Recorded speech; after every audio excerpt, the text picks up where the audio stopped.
Let's get this show on the road. Hello, everybody. Welcome to Torn Tuesday. It is 2025, and this is your weekly dose of all things Hobbit, Lord of the Rings. There's so much going on in the world this week, next week, Yes, this there year. is. And Yes. Cliff, you sound morose. You're not your Welcome, chipper self. everybody. No, well, things have been rather difficult. Here in Los Angeles, it has certainly captivated the world news and the attention of everyone that there are massive wildfires that have broken out in several areas in Los Angeles County and in LA proper that have had a devastating toll with many, many homes lost, including friends of ours. I know a young video editor and his family.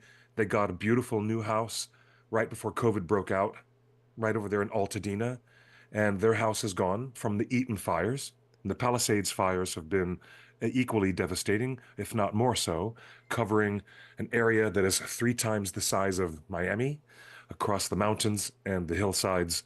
Um, Untold damage, and more frightening than anything. I want to, of course, extend a warm welcome to the audience. Welcome to Torn Tuesday. Um, there's a moment in The Lord of the Rings, which is very distinct. It never made it into any adaptation of any film. But there's a moment when Frodo and the hobbits are about to run away from the Ringwraiths who have come to Crick Hollow. And Pippin and Merry and Samwise have joined Frodo with another co-conspirator. His name is Fatty Bolger, and he's the only other person who knew the secret that Frodo was taking an assumed name and leaving to leave the Shire in secret under cover of darkness. But as it happens, the Nazgul came attacking that night after the four hobbits had left, and Fredegar Bolger is known very prominently in the book for running off into the village, screaming at the top of his lungs, "Fear, fire, foes, awake!" And he repeats this litany, this cry of alarm, and it wakes up all the hobbits in Crick Hollow as the Ringwraiths are approaching Frodo and company as they depart to the Old Forest. And I kind of thought of that because that's what happened here at my house. I live right here at Runyon Canyon and in this beautiful, picturesque community that was suddenly a burning inferno. I smelled the smoke outside my kitchen window on Wednesday night, just 6 days ago. Um, I guess you could say it's 7 days ago if you're across the international date line and joining us on the show from New Zealand. As it turns out, I was like thinking to myself, who is lighting a fireplace? Why is there a fireplace so close by to my home that smells like this smoke? And then I realized that the whole mountainside was on fire. And it became the Sunset Fire because they give them distinct names. You know how they give a hurricane a specific name, a proper name for every storm? Well, every fire here in California gets its own name. So there was the Kenneth Fire over by Woodland Hills and the Sunset Fire right here in Runyon Canyon, right outside my door. And I got the alerts on my phone at the same time that I smelled the smoke outside the window. And then you'll have to forgive me, but I heard neighbors crying out, "Fear, fire, foes, awake." And literally, my next door neighbor was making the rallying cry to have all the people across the street evacuate while all of our phones were going off. And then something that I've never experienced before happened. It was a mix of terror and adrenaline. And those two things mixed together are quite the unusual mix. It's really quite strange. Um, Fearing for my life, I grabbed my annotated Hobbit and my red leather single bound Lord of the Rings. I grabbed um, a hardcover graphic novel, and that was all I could grab. Out of all of my other precious books, I just grabbed a few things, and I got my prescriptions and my little cat, Mithrandir, whom all of you in this audience know and love. And then my neighbor got his cat, and we were gone. We went down the hillside while traffic was really discombobulated and it was crazy trying to evacuate. We were very lucky, unlike some of the other people who suffered very greatly, that the wind had died down enough that Wednesday night that they diverted from the Palisades fire the helicopters and the air crew who have these scoop planes that can scoop into the lake. And they went right over to the Hollywood Reservoir, which is right over the hillside next to me. And, where they've shot famous old episodes of Star Trek and other shows throughout Hollywood history. And the airdrops came very quickly and with staggering speed. The wonderful Los Angeles Fire Department and the people cooperating with them with the air coverage put the fires out here at the Sunset Fire right on my hillside, barely before it got across the street. And there were, royal palm trees that made the news because they were filled with embers, bright burning embers that were whipping through the night and spreading the embers across other places. And people were just desperate to save their homes or get out at the same time. We were so lucky, and I'm learning the new sense of gratitude, a real new sense of gratitude I've never had before. Um, I feel so sorry for my other friends. He just contacted me, my video editor friend. They lost their house. They saved all their cats. And he told me that he lost his first edition Silmarillion that his parents gave him when he was a boy. He lost all of his rare and beautiful folio society editions of all the Tolkien books that he loved. And my heart is breaking all over again every time I have to turn on the news just to monitor the fires and see how much progress that the authorities are making on this blaze and these different locations. And new threats arrive when the wind picks up. Obviously, tonight, we're on our guard again tonight. But my personal anecdote ends here on a point of gratitude and relief, but I'm not sure how to respond really. And I don't know how to feel this proper gratitude because I'm still feeling this sense of shock and adrenaline as if anything could happen at any moment. And I have to grab my duffel bag and my cat and run again to escape whatever might happen next. Uh, Jim Rigel, the wonderful Oscar-winning the visual effects director of the That's Lord of him the on Rings the trilogy. left here, That's at him right winning there. an Oscar for Lord of the Rings. He's been a generous supporter of Oh, the One very much Ring. so. He's participated in many Comic-Con panels, and he's been here on this show numerous times for our reunion conversations. And Jim Rigel, again, on the left there, multiple Yeah. Oscar-winning visual effects supervisor for Lord of the Rings. And here's a video that he posted saying, "I Oh my guess I should gosh, it's take so down my heartbreaking. Christmas wreath." How he can This maintain a sense of humor like this and be able to make uh light of it when his home is gone and this devastation is all around him. It's just wild. It's just so wild to me. his house is gone. His Oscars are gone. He Jim Rigel, Lord of the Rings Oscar visual effects supervisor winner, Yeah. has lost everything. And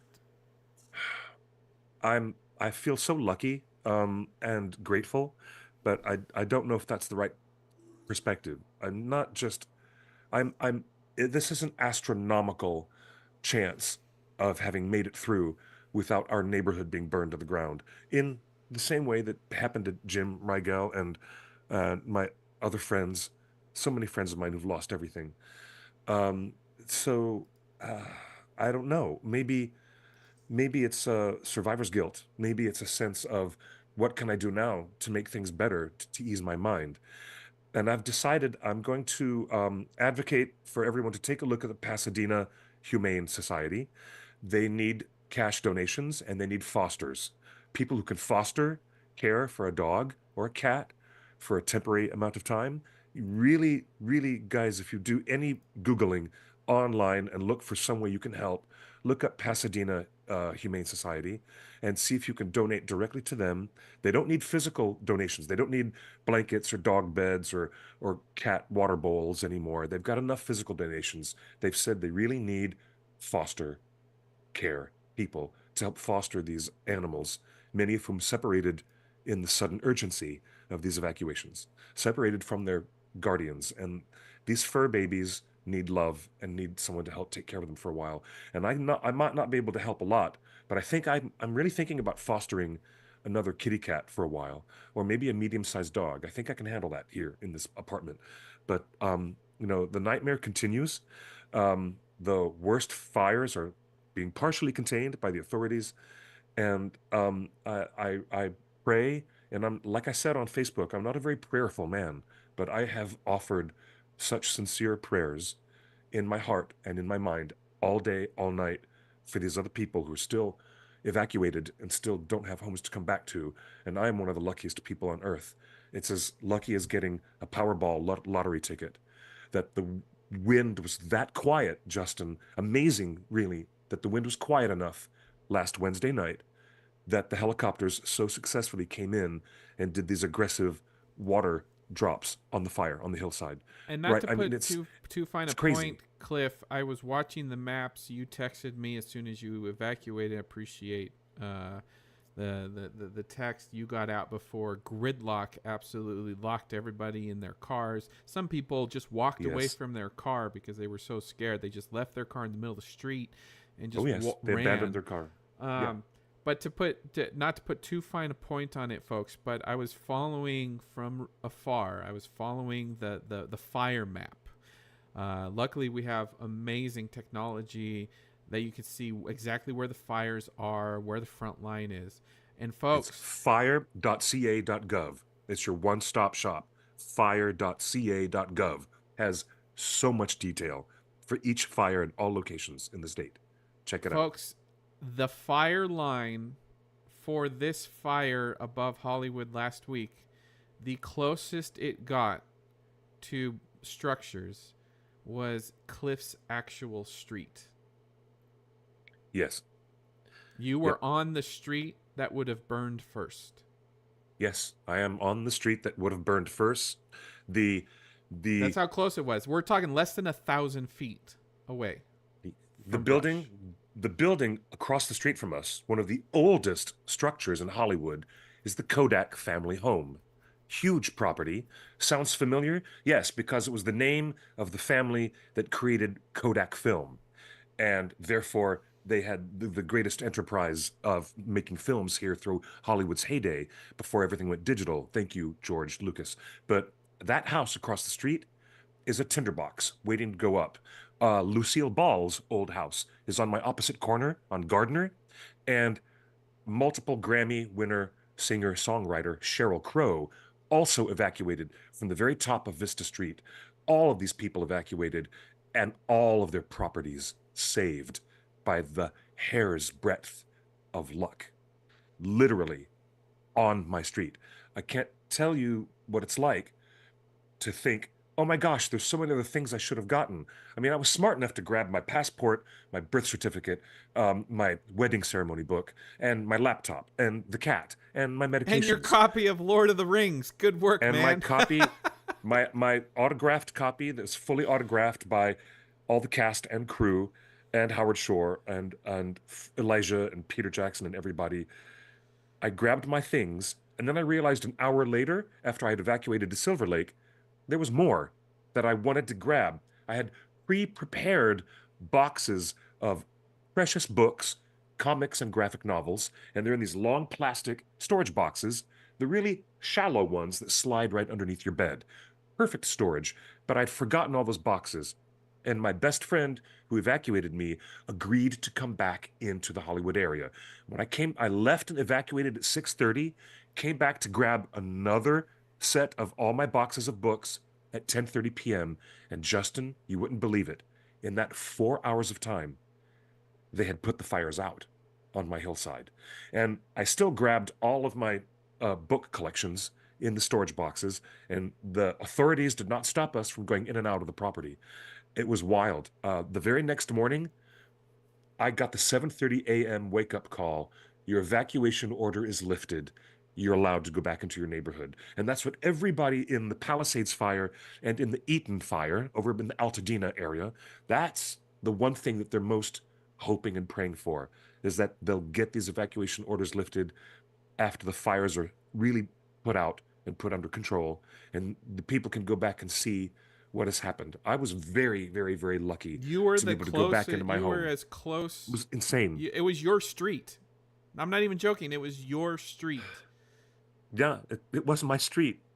And I've got to admit, I've lived here for 25 years in this home, in this wonderful classic 1940s Hollywood apartment. And I can't imagine 25 years of my life just gone. It would have been gone in an instant if it hadn't have been for those helicopters. And I have this I have this urge to, make some baked goods or get some gift certificates and go to the fire station that's right down the road You from don't me even on have to go to the Gardner. fire station. The Magic I just, Castle down the street is hosting yes, it a is. goods drive Our in the parking our lot. good friend Bonnie has informed us. Wonderful, talented singer and actress. Bonnie is also one of the voices on Star Trek animated series, Star Lower Trek Decks. Prodigy. Oh Yeah, yeah, not Lower Decks. She's on Star Trek Prodigy, Prodigy. Yeah. of course. But Bonnie Gordon has informed all of us that just a few blocks away from where I live, there at the Magic Castle, where I used to be a bartender. I used to work there and work with the Broadway shows and the cabaret shows that we had in the lower bar. Um, they have this wonderful thing set up for people in the neighborhood who are displaced, who need water, paper goods, uh, Clothes, food, donations. clothes, donations, and personal hygiene items. These are necessities now for people who have nothing. People are I'm in the just so chat lucky. are I'm so asking. lucky. How By are the you? way, Cliff. I don't know if you're seeing the chat, Cliff. But people are their hearts are broken. I see you, Imran. I see you, everybody. Cliff sees you. Thank you. I do. Thank you. what do you who do you Thank you, don't guys. who can everyone donate? Here's the thing. There's a lot of charities. There's a lot of donations happening, but as I Yeah, have personal friends, four of them completely wiped out. Their house is gone. Four of them, four. two in the Yeah, Palisades, two in Altadena. One of them yeah. was a graphic designer of the DVD menus for the Lord of the Rings DVDs. Um, one of the most talented graphic designers I know. She's designed so many lower thirds and interstitial graphics for Oh movies my and DVDs gosh. and worked on Lord of the Did she Rings. work for our good friend Michael Pellerin on those She extended editions? Yeah, Oh yeah, my gosh. and helped me Oh my out gosh. on some documentary stuff. So she lost everything. Literally, she can't even go to work because there's no office. She doesn't have her iMac.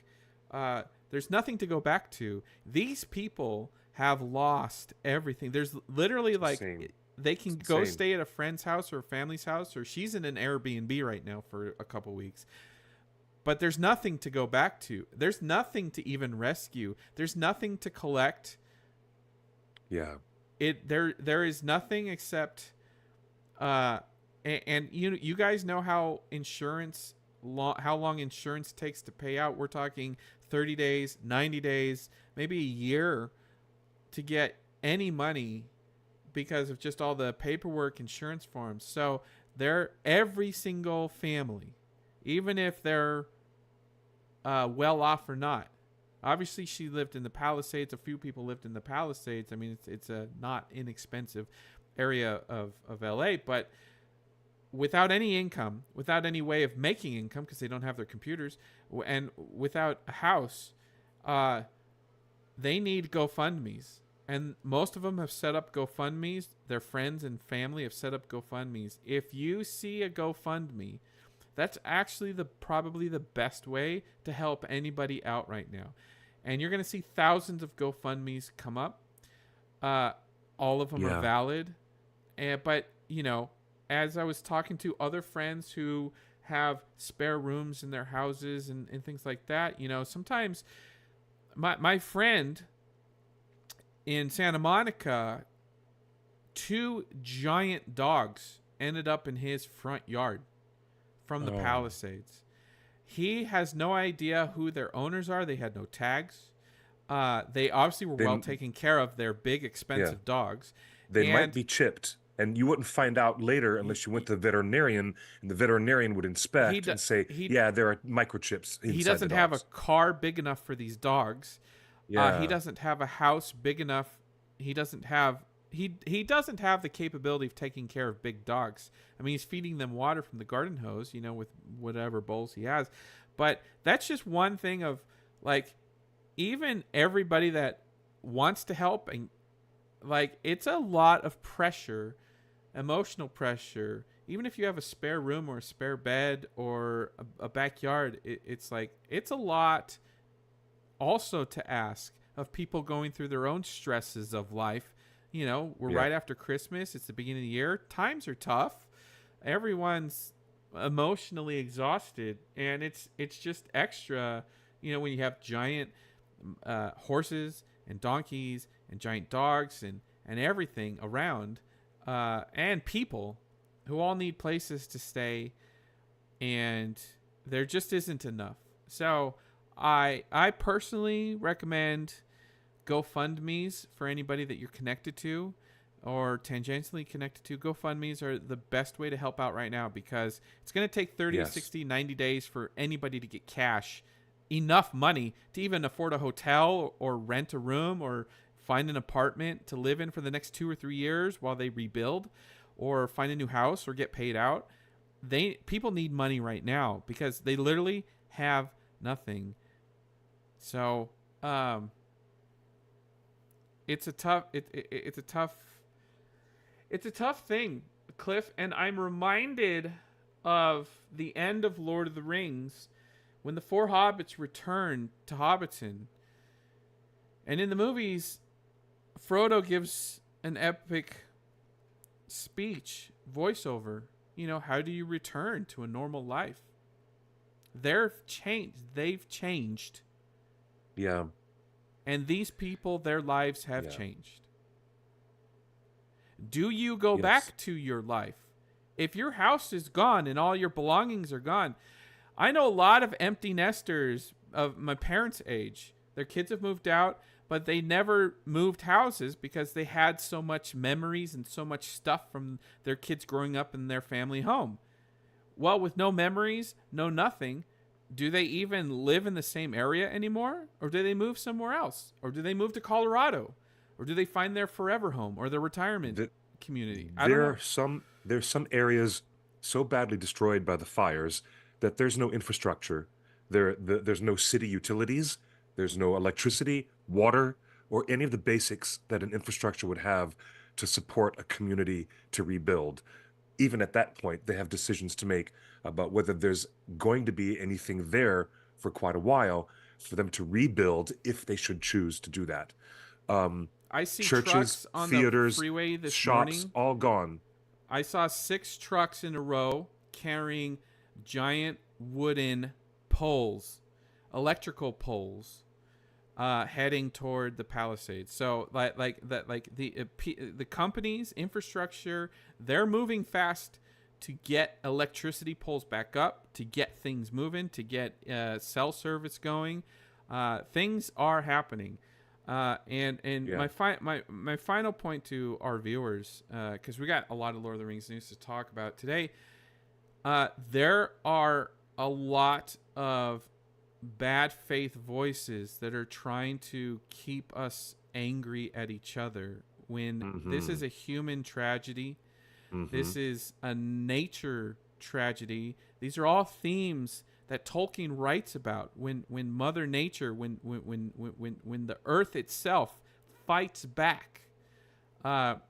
No political leader, nobody, no planning can prevent 100-mile-an-hour winds. We can't build a wall that blocks 100-mile-per-hour winds. We haven't had rain in a year. A 0 drop. We haven't even had 1 total inch of rain in Los Angeles in a year. Do you know we're in our rainy season right now? January, late It's January. raining It's our ash. rainy season, It's technically, raining ash and it's in our raining ash, rains. and the humidity has been so low, and there has been no water. And unfortunately, when we had these big torrential atmospheric rivers over a year ago, they caused all the vegetation to grow rapidly in the canyons, which has then become dry and brittle and has remained to be fuel for these fires. The It's only crazy pants. blame to put are 100-mile-an-hour winds and a year without water or a year without rain. So Yep. any voices, any social media posts that would try to make you angry at something or someone else, you Yeah. need to block them and you need to mute them, and you don't need that negativity in your life because they're acting in bad faith. This isn't a failure of anything right now. True. This is just No. Mother Nature This is doing an her. extreme, it's an extreme but naturally occurring circumstance. There have been wildfires in this area for thousands of years. And This is the the closest fact it's ever is, come to you, Cliff. here's the funny thing, Justin, my next door neighbor who lives in a house right up at the top of Vista Street, she was talking to the fire department personnel who were leaving out of the gate the next day and the next day. And she had a nice conversation with the arson investigator. And he said, not not known about the Palisades or the Eaton fires, but this one here, the Sunset Fire, right here on your hillside, was definitely arson. That is a nightmare that should be, I mean, the That put the can't be harshest prevented either because put the 50% of all harshest punishment. California wildfires are 50%, half of all wildfires in California over the last 20 years are arson. Homeless It's crazy. people, drug addicts, even out of work firemen start fires because they need It's the work. crazy pants when you stop and think about it. And I'm starting to look back at French history and look at the way that they used the guillotine in the public square. And I'm like, when I think about those No, boy, arsonists, we're getting I off think about topic that. now. We're I'm, getting I'm off just being, topic. I'm sorry. I'm not getting Well, off topic, but I am sorry to say that when your mind is so scrambled, like mine has been, you start to think weird things. Like, why would anyone set fire to the hills here when the other parts of the city are in dire, it's just the consequences of this are just insane. And I don't know what to think anymore. I really don't know what to so think. the immediate need for most people affected by the wildfires is they need money because they need to find a place to live because they have no home to go back to. So GoFundMe's are literally the best thing right now. And I'm glad, Cliff, I'm glad you're safe. I'm glad you saved your Red Book of West March that has been I signed did. by almost everybody, I including did. Orlando Bloom, whose birthday was this weekend. And I believe you also have another birthday person's signature in there. Fran Walsh celebrated a Yes. birthday this last weekend. Yes. Wow. Okay. I mean, yeah, I want to say I extend my best wishes and very happy birthday to Fran Walsh and Orlando Bloom. Um, Unfortunately, my birthday is about 13 days away. My birthday myself is coming up on Monday, the 27th. And I really don't feel like celebrating. Okay, good. Everything just feels so weird right now. But I'm I'm grateful that we have this beautiful and intelligent audience coming to join us Varking is here. He's hiding again. behind the Green Lanterns podcast. I see Kathy is here, hiding behind Garfa Hi, Mao. everybody.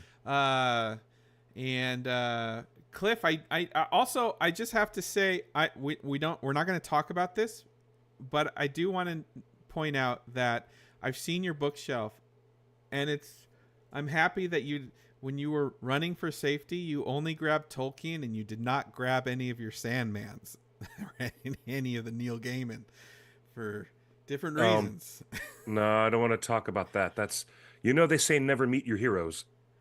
Ugh, that's so terribly, terribly, terribly disappointing and anguishing.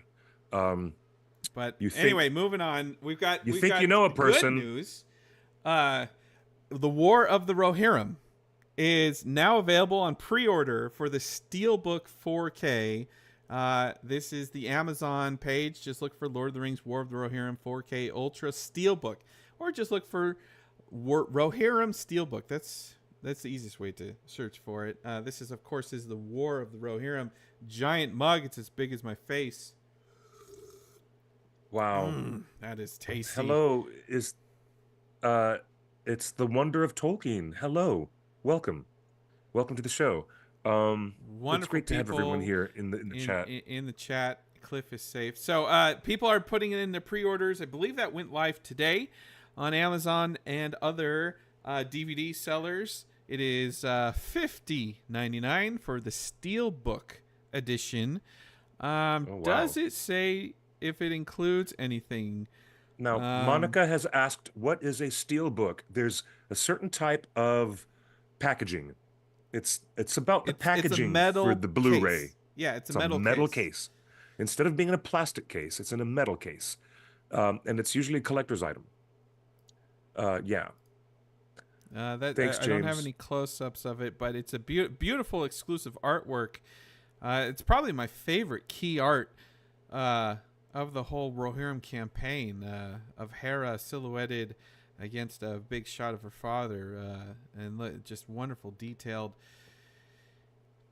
art. It looks lovely. What else happened this week before we get to our main thing? Oh yeah, Well, huge news. gee. We want to thank everybody for supporting our brand new initiative. This Yes. is really exciting. Corey Olson, Maggie Park, and the Signum University folks have been longtime friends of the show, friends of Torn. TheOneRing.net is happy to announce a new partnership. And this is exciting. Kickstarter just ended this week. We hit our goal. We smashed our goal of 15,000. We went nearly 2,000 over. Rings and Realms presents War of the Rohirrim retrospective, a documentary series with Kirsten and Corey and Maggie on the making of War of the Rohirrim. You guys made it possible. This is really exciting.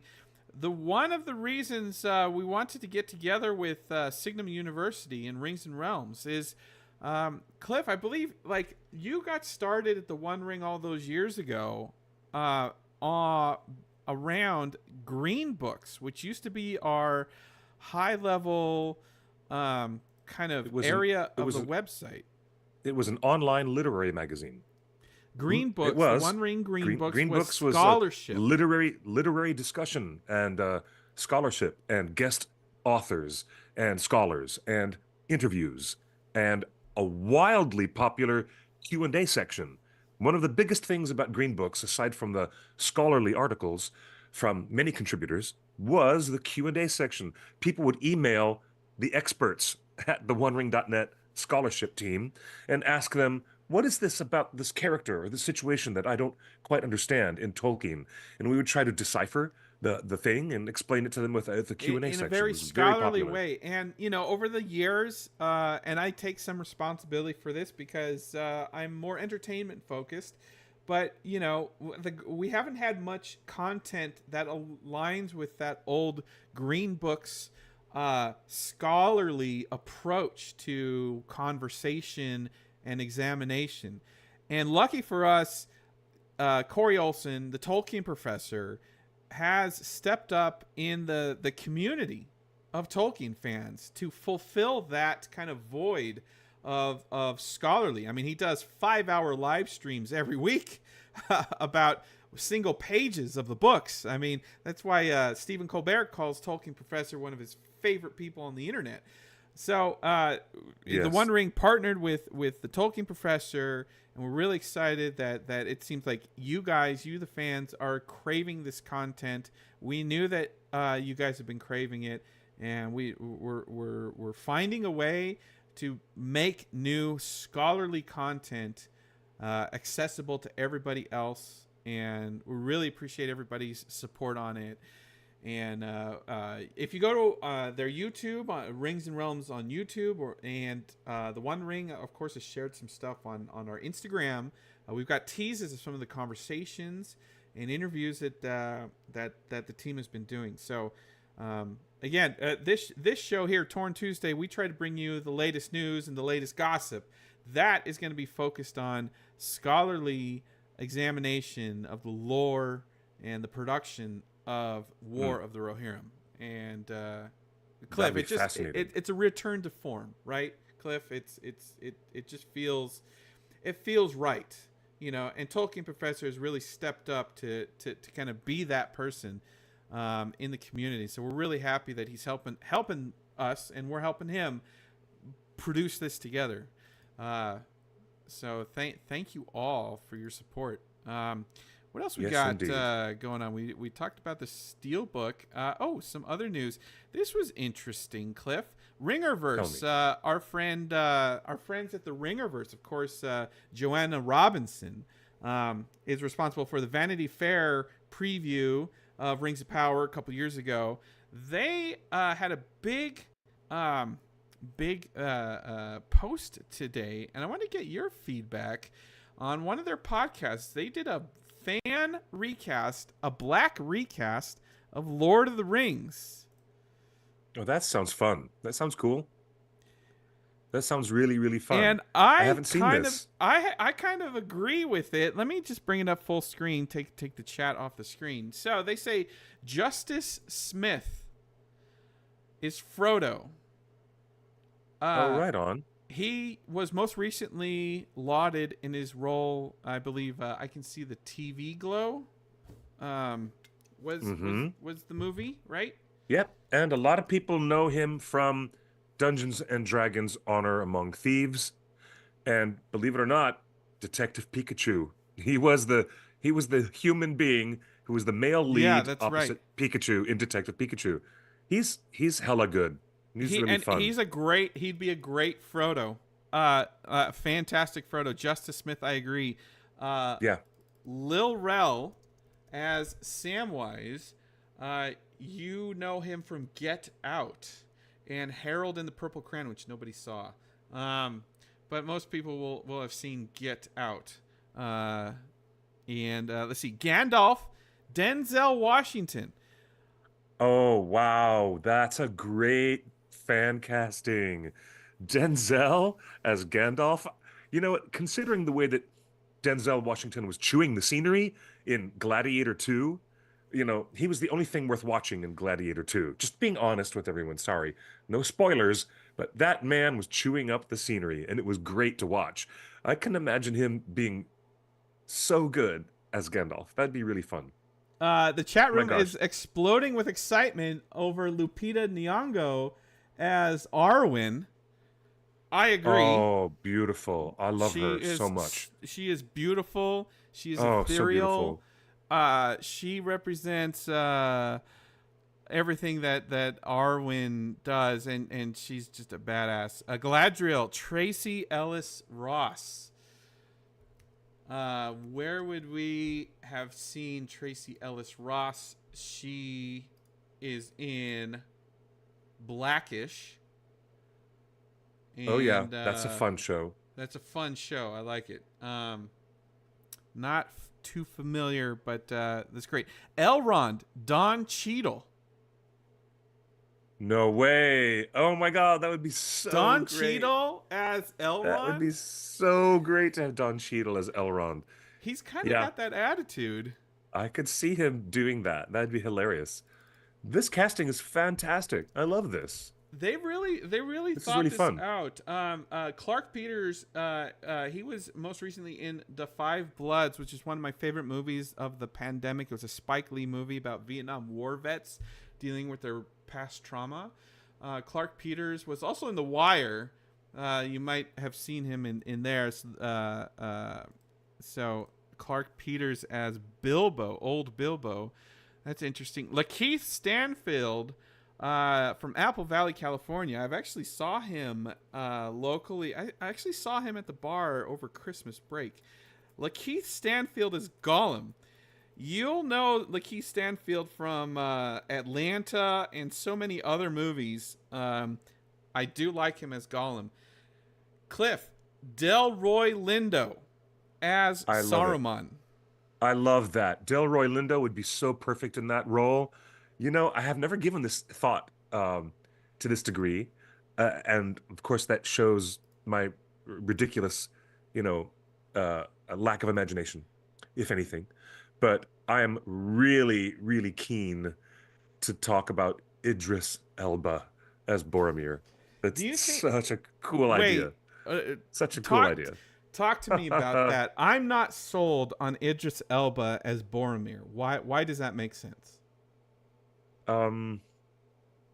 Look, I've seen him play a magical genie opposite Tilda Swinton, and I've seen him play an anti-hero assassin character in a James Gunn DC comic book movie, and I've seen him do serious drama, mysteries on British television and drama, and the thing is that he's got such range.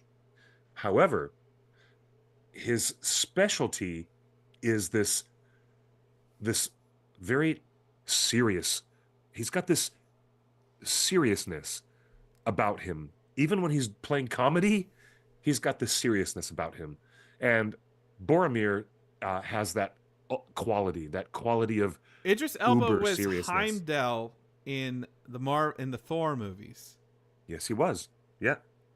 And he was also in The Suicide Squad, the James Gunn film.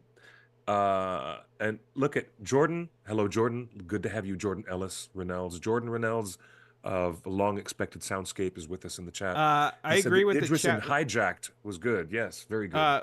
Cat Williams as Pippin is spot on. I can even hear Cat Williams' voice in all of Pippin's lines. That's too Where funny. are we going? I don't think. What about second breakfast? Cat Williams. I don't even want to attempt to speak like Cat Williams.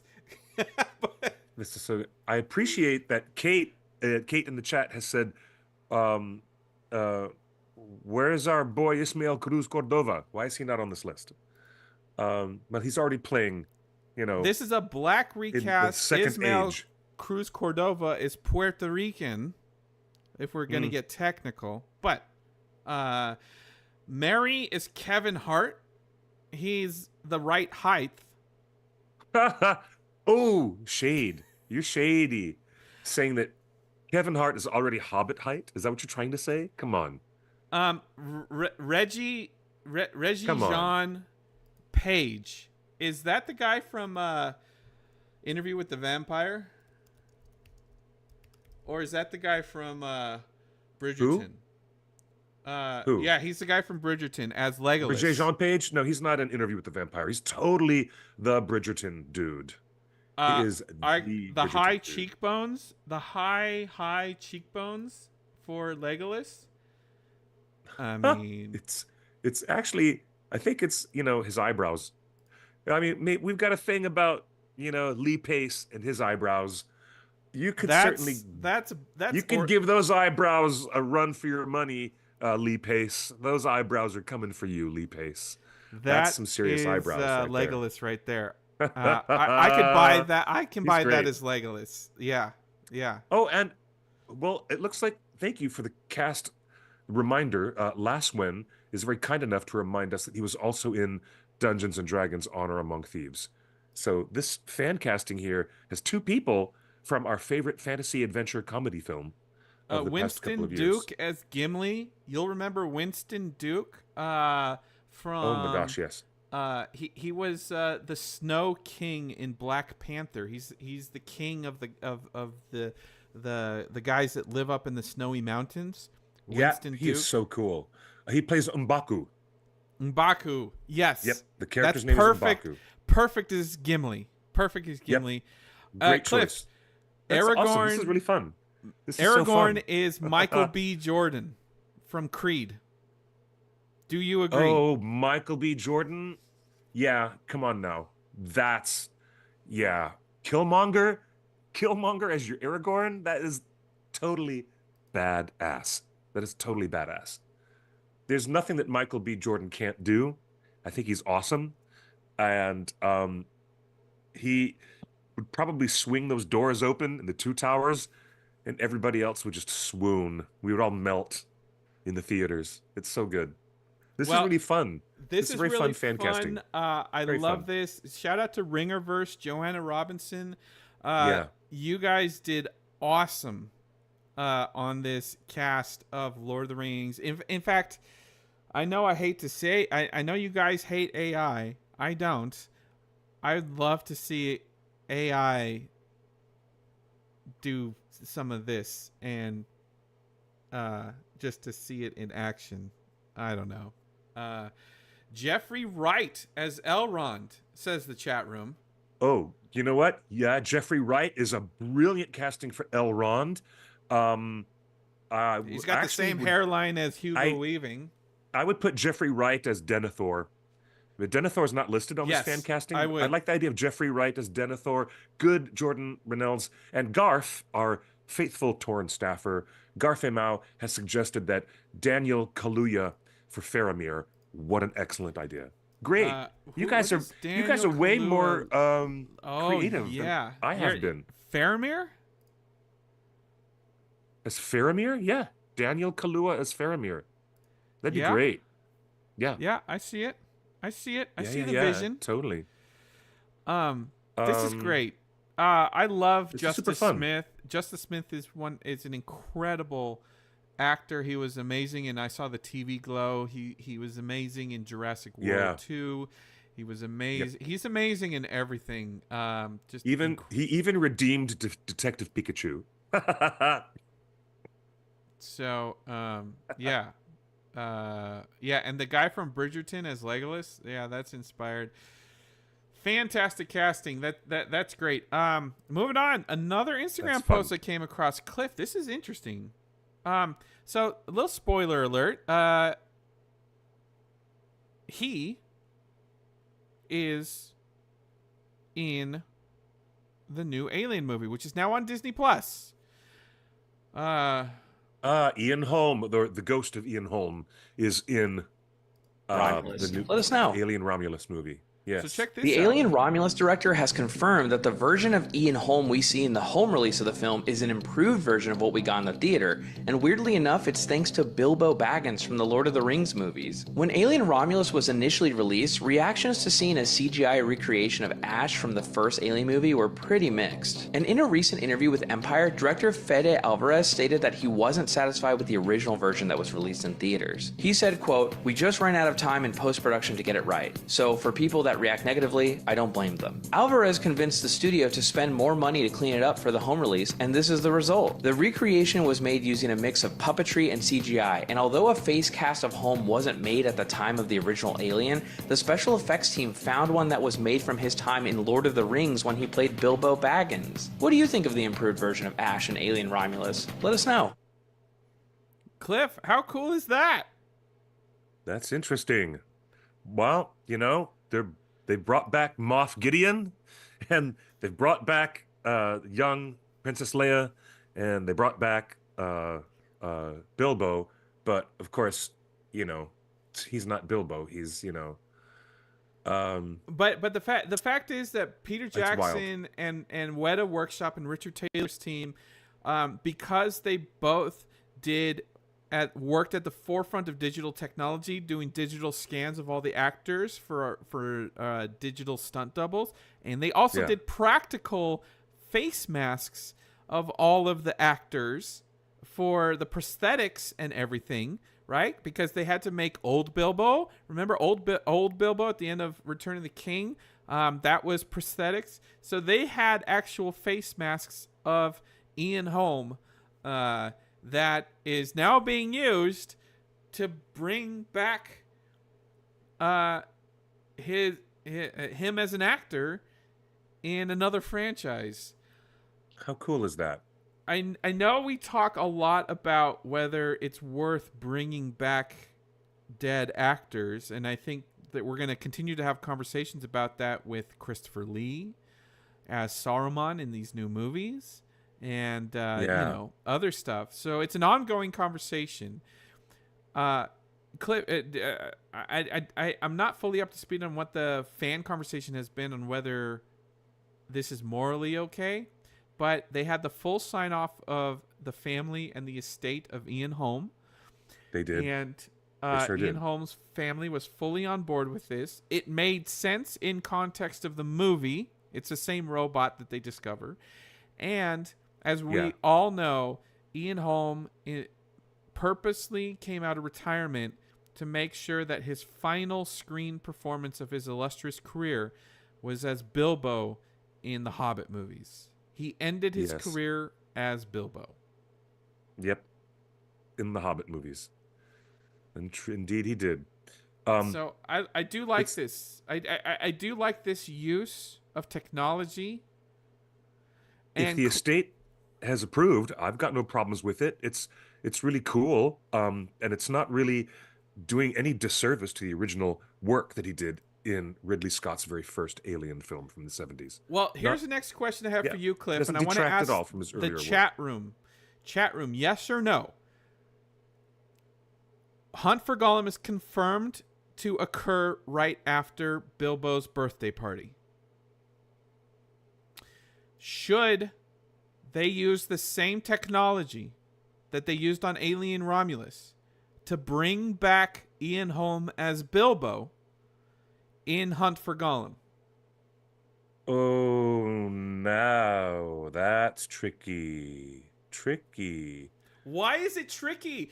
It's the same Maybe. context as Alien. It's the same actor playing the same character in the same role in the same franchise. Maybe. And they have sculpts, and they have face masks, and they have sculpts of Ian Holm at the age he was when he played Bilbo in 1999. Why are you hesitant about this, Cliff? Why not just cast a new actor? Why not just use the original actor that we all fell in love with?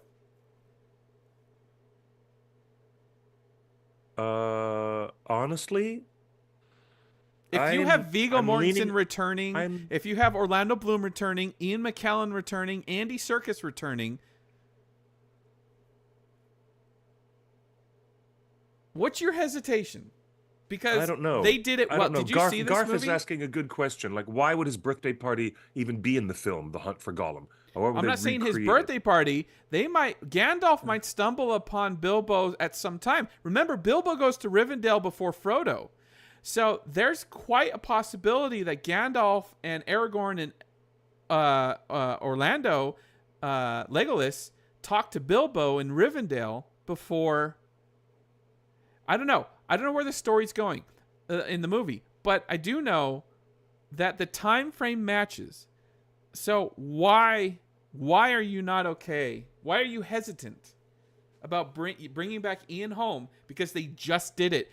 They proved they could do it, and they can do it again. And Peter Jackson could probably do it better. I wonder. All right. Well, why would I be sitting on the fence? Well, my ambivalence mainly comes from the difficulty in. I mean, Jordan is right. Why would even Bilbo be in the Hunt for Gollum movie? But I don't know. There's an opportunity to give another actor a chance. They did it with Adar. Adar was replaced, and they lost to Joseph Malway, and they had Sam Hazeldine come in, and things happen. Even one of the dwarves was replaced in the Hobbit trilogy after several days of shooting, and another actor was brought in. So you never know. But in but Star this case, Wars, in Mandalorian, they used face replacement. They used a young Mark Hamill as Luke Skywalker. It could have just been Sebastian Stan. What everybody wanted all along was Sebastian Stan to come in and play young Luke. That's what everybody wanted. The whole internet hasn't stopped talking about that. If the entire cast of Lord of the Rings Hunt for Gollum is the same as the movies, why wouldn't you bring Ian Holm back?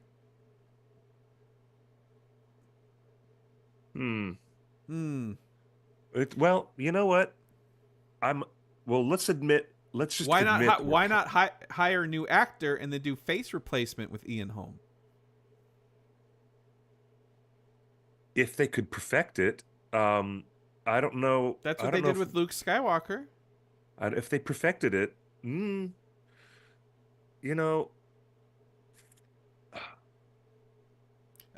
has a good point. Here for more Martin Freeman Bilbo. If we must have Bilbo, you can have Martin Freeman play the role.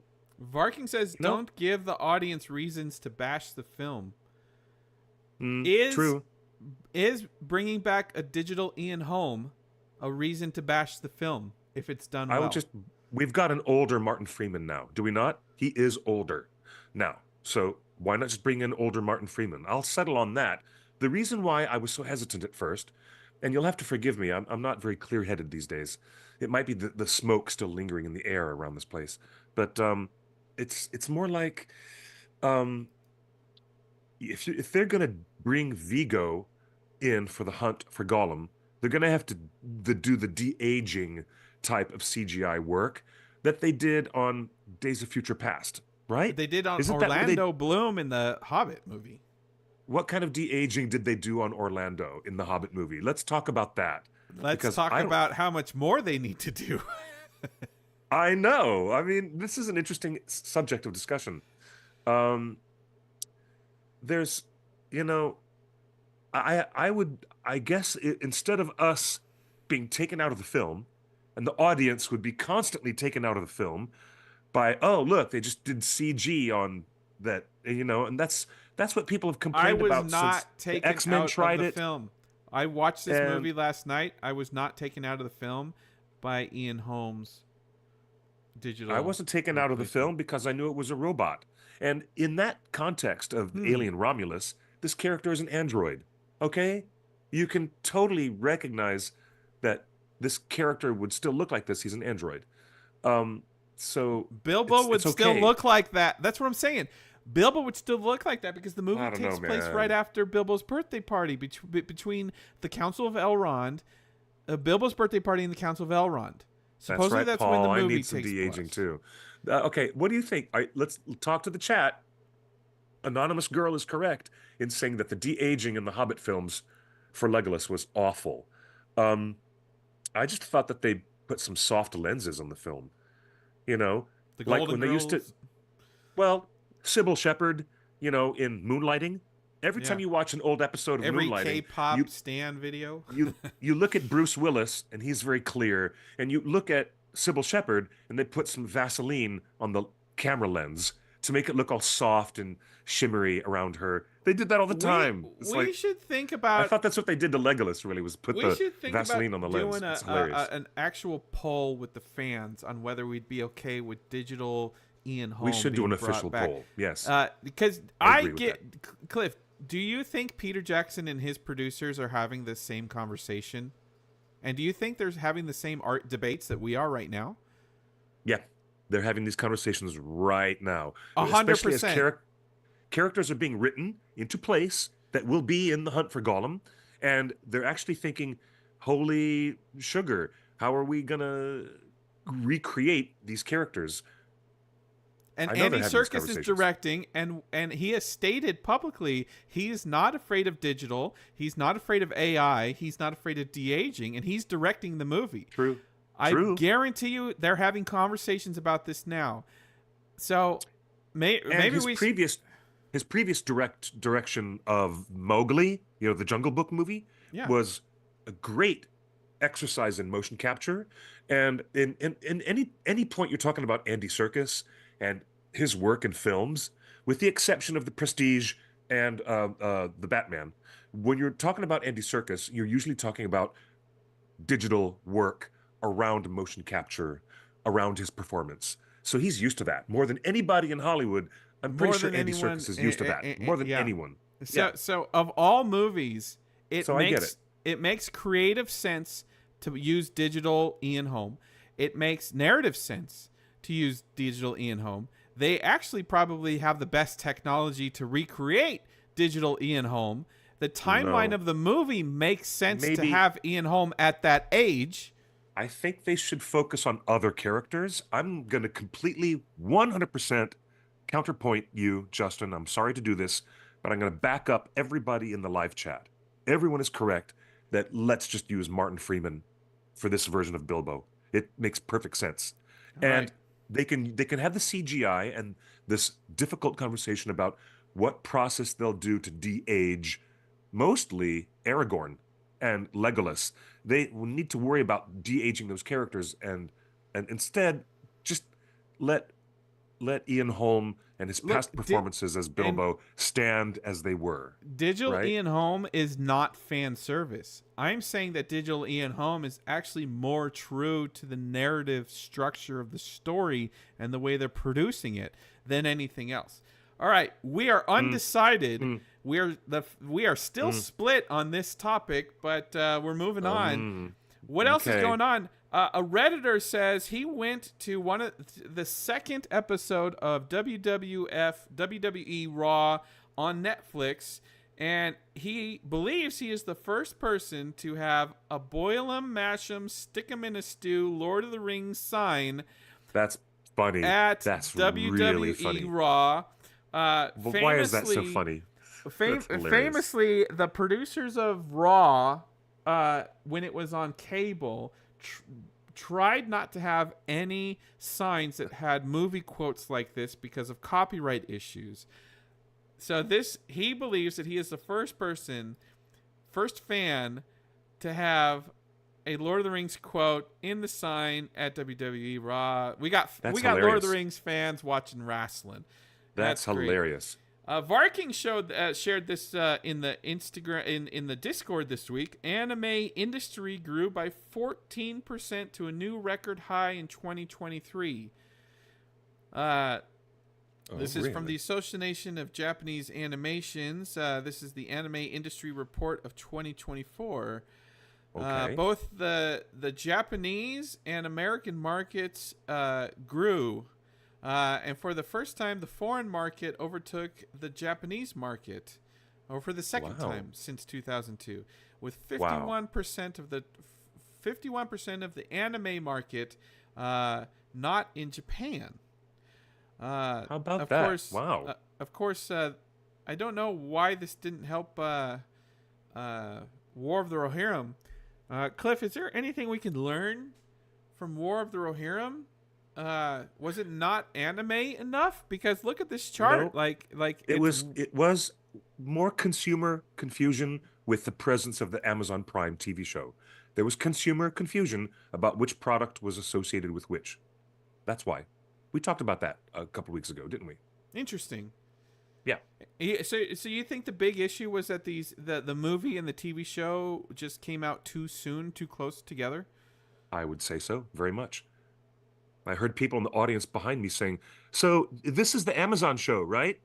And they were just being seated to watch War of the Rohirrim, and I heard someone say, "No, that's a TV show. This is something else, I think." And then they just started saying wildly incorrect things about who is licensing what from the Tolkien estate. That kind of confusion I heard around me every time, and believe me, I went back into the movie theaters 4 or 5 times to see the War of the Rohirrim. I saw it at least 5 times in theaters, and I heard that confusion with people talking around me. So isn't that weird? Interesting. So yeah, anime grew. I don't know what. Hey Jordan, I will get back to you. Have a good time with Skeleton Crew. It is a lovely show. It's very, very enjoyable to see the Goonies writ large in the Star Wars universe. Totally, that's a Goonies. Oh yeah, I love Skeleton Crew. Skeleton Crew is great. I marathoned it. Jordan, I'll get back to you. I'd be very, very happy to participate with you in the upcoming project. I will email you about that. Thank you for bringing me into that email thread, Justin, about the upcoming project. Yay! Oh yeah, we love you, Jordan. You're awesome. Secret project we're working on. All right, let's go to our main topic that's in the headline. Redanian Intelligence posted these audition tapes for Amazon's Lord of the Rings of Power, back in 2019. Cliff, this is 2019. This is before the pandemic even. I mean, this was early on. And so Varking and others in the Discord were chatting about it this week, comparing these audition tapes to what the final show ended up being. And the question is, what changed and when? And so there are a ton of scenes here featuring a character named Tyra who... Yeah, we all thought that was the stupidest fake name for a Middle-earth character. God, oh my God, the contention and the gossip that we had over that fake name. What is her actual character name in the final show, though, Cliff? Nori? Nori, yeah. Nori. The dwarf name? No. Yes. Nori, Ori, Dory? Nori, Ori, and Dory. Owen, Glowing, Biffer, Boffer, and Bombur.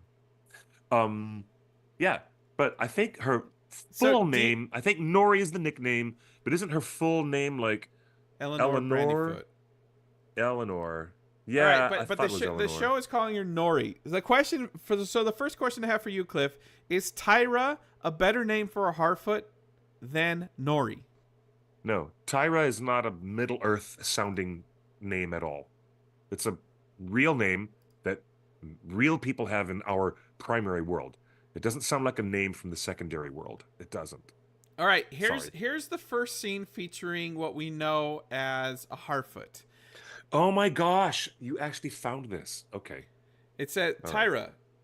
Nori, I should say. The bears will get him if we leave him alone out there. So what? So, that's not who we are. That's not who you are. Look, we hit him. It was our wagon. We leave him out here. Anything that happens to him will be on our hands. And if we take him back, anything bad that happens as a result of it will be our fault. Don't be so superstitious. Come on, let me help. Let me help him get out of the road. We need to get him somewhere safe. Heal him and send him home. What home? His home out here in the snow? He's not another burden that we can take in. He is a human. I feel responsible for him. Well, you feel responsible for everyone. This time it's different. He is important. Somehow. I just know it. No, I won't leave him here. Will you help me or not? Not. Hannah! All right. All right, what This can is we so funny. glean from this scene? Cliff, first off, they talk about Well, the they're talking bears about the stranger. They're talking about the talking about the stranger. They're talking about the stranger, right? Okay, the bears So it's will really, get this is him. Nori and Poppy. This is obviously Nori and Poppy dialogue. But she says the bears will get him. At some point, they talk about the wolves will get him. Why do you think they changed from bears to wolves or wargs? I have no idea. Is I that would a good imagine, change? I would imagine that wargs in the Wilderland area, when you're that far past the Misty Mountains and you're just wandering tribal, nomadic proto-hobbits, I can imagine that wargs and the wild wolves, whatever they were called, depends upon whether you're reading an early edition of The Hobbit or reading The Lord of the Rings. But yeah, those wargs probably would have been more of a threat. So maybe that's why. All right, so I don't know. you agree with the change of bears to wargs as the great threat? That's it. Any It wild works. animal, any beastie No, but could be a threat for these because people. if they had said bears, I would think, oh, that could be Beorn. Maybe, but yeah, maybe it was to avoid confusion with Beornings, but I don't think the Beornings were in that area. They were like up in the north of Rovanian, and I don't think they came down to that area where the stores, excuse me, the Harfoots were migrating around. So you're saying wargs actually work better for maps, for geology, for geography, and for I would existential think. threats? Yes, I would think. Okay, that's a good change. Secondly, it says, look, we hit him with our wagon. If we leave him out here, anything that happens will happen. That's All right. different than what happens in the show, where they collect a naked man burning from a fireball and scoop him up and put him in a wagon.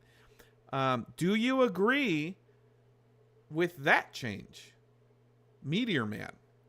No, the Meteor Man concept has never sat well with me because I don't get it. I've never quite gotten that. The whole Meteor Man concept is so wild to me when the Istari arrived in Middle-earth on a ship from Valinor, and they arrive even at that lovely early version of the Grey Havens. Now, we did see the Grey Havens in season 2 and a wonderful representation of Círdan, the shipwright. So they could have just had the Istari show up and have conversation with Círdan like they did in the books. Why they needed to be catapulted from the Undying Lands all the way across the sky to land in Middle-earth in such a spectacular and cosmic kind of way. So you don't like that It's change? kind of I never quite understood. In fact, if it's a visual metaphor, I have not understood it. Maybe again I'm terribly lacking in imagination. Maybe. But I have never understood why. But they by needed the to have way, meteors folks, that get was the an Istar, all this guy on. wasn't I don't that get it. an early leak? Cliff, you know what we were discussing in the chat room today is when did we actually know the leaks? And the people in the chat room want to know, when did we first hear about Galadriel? And secondly, Now that you're talking about it, the Meteor Man concept was actually a leak that came to us at the same time as Galadriel did. Remember? Right. Where it was described, it was described to us like Terminator 2. Like, you know when the Terminator arrives in a ball of lightning? In that way. Yes, it was described that way. Yeah. And he's naked because he was time traveling or whatever. It was described to us like Terminators showing up. Remember that leak? So something changed from I remember this early distinctly script. that leak. Yes. Okay, so you didn't like that change. Let's go to the next change. Iravandi is so funny. In the chat, Iravandi has said, "I'm imagining the Valar setting up a giant slingshot to yeet the Maiar all the way over the ocean to Middle Earth." That's so funny. You guys are awesome today. All right, the chat is really beautiful today. The next line that is to change says, "What home? His home out here in the snow?" Mm-hmm. So the entire scene was originally in wintertime in the snow. Cliff, different season. Do That's you right. It was a different agree season. with the change in the production where the entire Harfoot encampment is not in winter anymore? I hadn't, putting the scene in winter with the Harfoots probably would have gone a great deal towards helping frame and contextualize their efforts to avoid starvation. I agree. And their efforts to keep moving to find sources of food. I agree. When they weren't hunters, they were gatherers. Think about the concept of early humans, pre-Iron Age humans on our Earth and our evolutionary timeline. We became hunter-gatherers, and that was before we found ourselves developing the earliest of human civilizations around what? Arable land. And so we were hunter-gatherers at the time, before we became an agrarian-based pre-society, earliest civilizations ever. And this is in the record, in the anthropological and archaeological record. So I think about things in terms like that sometimes, and I know that Professor Tolkien did as well, that you have to think about, where you put these characters in this, like, Bronze Age, like, it's not medieval, but it's like the tropes of every fantasy and every big sword and sorcery fantasy is to set them in these ancient times around like this Iron Age kind of stuff. I find it fascinating. But so overall, the three big changes, we agree with one. It makes total sense that they would change bears to wargs. It makes geological sense. But the other two changes from the original scripts are bat crazy. I don't want to say the other word I was about to say. They're correct. Bat poop, bat guano, guano. It changed. They changed the show for the worse. Do you like you just said? It would have been better if the Harfoot encampment was in winter and they were struggling to stay warm and find food. And secondly, the Terminator Meteor Man thing. And let's not even talk about the mystery boxing of Meteor Man, okay? Yep. I don't want to talk about the mystery boxing anymore. Everybody knows how we feel about it. So, but this original script, do you feel is better? Not necessarily. That's a little Benny Hill joke for you. Okay. Not necessarily. Anybody remember the Benny Hill show? Raise your hand.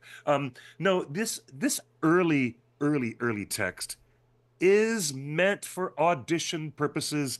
It is not meant to really be indicative of how far down the road they were going in developing and changing the scripts. This stuff is just. But really, this is you actual might not get script this dialogue. kind This is of actual scripts. You're looking for insights, but these are not used for the show. These are used for auditions. These are from the show. That dialogue tree is definitely custom created for the show. That's not another script for another show that they're just using for auditions.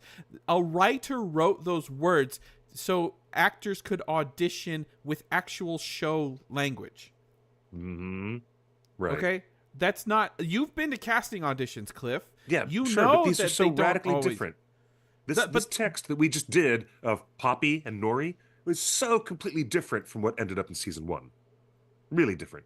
All right. The next scene. Eldian is a seasoned warrior who has had many victories in her lifetime, but even after the battle, she seems troubled and determined to continue the fight. My goodness. This A video is seasoned warrior. password protected. Oh. Oof. Oh, so you can't. Can you we not? Cannot watch it. Okay, All right, password protected, babe. Let's play it. Beldor. I'll be Beldor. I hoped I'd find you here. This vintage is said to heal many unseen sorrows of the heart. Some sorrows are not meant to be healed. You deserve this is the Galadriel. honors of the day, and the rest is promises. Oh, this is Elrond and Galadriel talking to each other. Yes. Okay. I always believed I'd rest here with them, yet instead am I to leave them? I, who loved and remembered them best? You have brought them justice. The battle is over. Not for me, it isn't. If I could but have a longboat of warriors to sweep up that's a typo, to sweep up to the western vale of the great... You have nothing further to prove. Your victories against evil are immortalized. You are blessed, Beldor. For you, evil is pictures set in the glass of the cathedral windows. But I have fought the nameless dark. The blood of dragons is ever well sated in my sword, and if I don't finish the task, all will be in vain. Pull up your sword, Galadriel. The evil is gone. Then why is it still alive in here? Points at heart. Oh my gosh. Could fate be ever so cruel as to give me the victory over all the horrors of the war, yet keep it alive in here, to take with me unchanged, unending, unbreaking to the land of the winterless spring? Go home, Galadriel. If not for yourself, do it for your son. Oh, boom! There's a mention of Galadriel's son. Whoa, what's happening here? For the sake of the long path we have walked together, I'll dismiss your words as carelessness. But if you ever use my family against me, our friendship is over. Okay, there's a lot to unpack here. Radically different from what happened in season 1 between Elrond and Galadriel. Radically different. All right. Radically different. Let's go through the changes. Let's start from the bottom then. Cliff, do you agree with this change? First off, do you agree with the change of mentioning her son? What son? Galadriel had a daughter. Her name was Celebrian. Celebrian is married to Elrond. Oh my gosh. Come on. So Galadriel never had a son? No, she had a daughter. All right, oh my gosh. I'll agree that they changed the sex of the child to throw off the scent for leaks, okay? But do you agree with the final sentence from Galadriel where she says, if you ever use my family against me, our friendship is over? Oh yeah, they did have two children, a son named Amroth. Why Get am I out! such a... Get out! Wait, the original scripts mention Galadriel's son, and the final show doesn't even have her husband in the mix? Oh my... Hold on. Wait a minute. However, in later texts, Amroth was made the son of Amdir. Yeah, so it changed. I guess it changed. Okay, I can go along with a different version. That was a totally different version. All right. I can go along with Galadriel having a son. I'm okay with that change, and I'm more okay with them erasing her children from the final show. But the question for you, Cliff, is do you agree with the concept of if you ever use my family against me, our friendship is over? No, but that's the kind of conversation that would never happen between Elrond and Galadriel. Yeah. So you What? guys, not to be confused, I want to make sure the chat understands that there was just an earlier version of the draft of what he was writing, and Tolkien obviously changed it when he was rewriting. Cliff, in all of your research and all of your readings and scholarship of Lord of the Rings, does Galadriel's quote here, "Could fate ever be so cruel as to give me victory over all the horrors of war, yet keep it alive in here to take me with me unchanged in a winterless spring," does that align with any version of Galadriel that Tolkien wrote? Ask that again, because I mean the this that sounds like very, very, very close dialogue that was retained in season 1, doesn't it? It sounds very, very close to the actual dialogue. Okay. Wow. But what you're looking at here is the Galadriel character in these early drafts, considering that her business was not done, and it leads up to the High King of the Noldor, High King Gil-galad, sending her on the boat to go back to Valinor, and her protesting to Elrond that she really doesn't have any business leaving Middle-earth yet. She has unfinished business. So they really were leaning into that concept early on, I can tell. Look at this. I have fought the nameless dark, and the blood of dragons is sated in my sword. I would have preferred seeing Galadriel battle a dragon in the prologue. Yeah, there was no dragons mentioned or seen. Not even Rings of Power has yet mentioned or shown us a dragon yet. Katie in the chat says, Rings of Power reminding folks that there are multiple versions of Galadriel over the course of the text, and of course over the many, many years that Tolkien was writing and rewriting everything.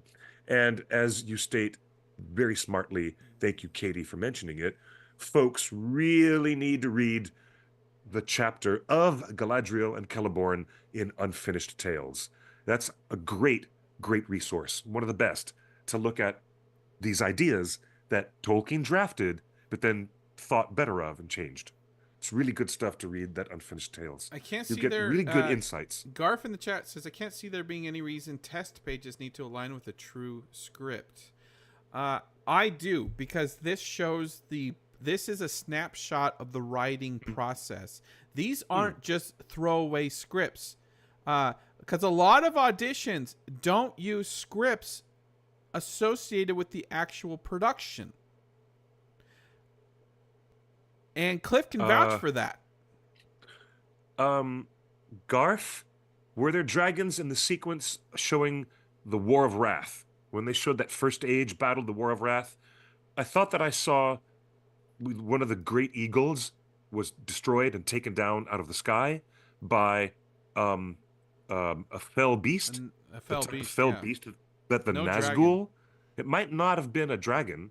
Maybe it was, but I got the feeling that was a fell beast. But it might have been a dragon. Beast. All right, we'll have to check that out.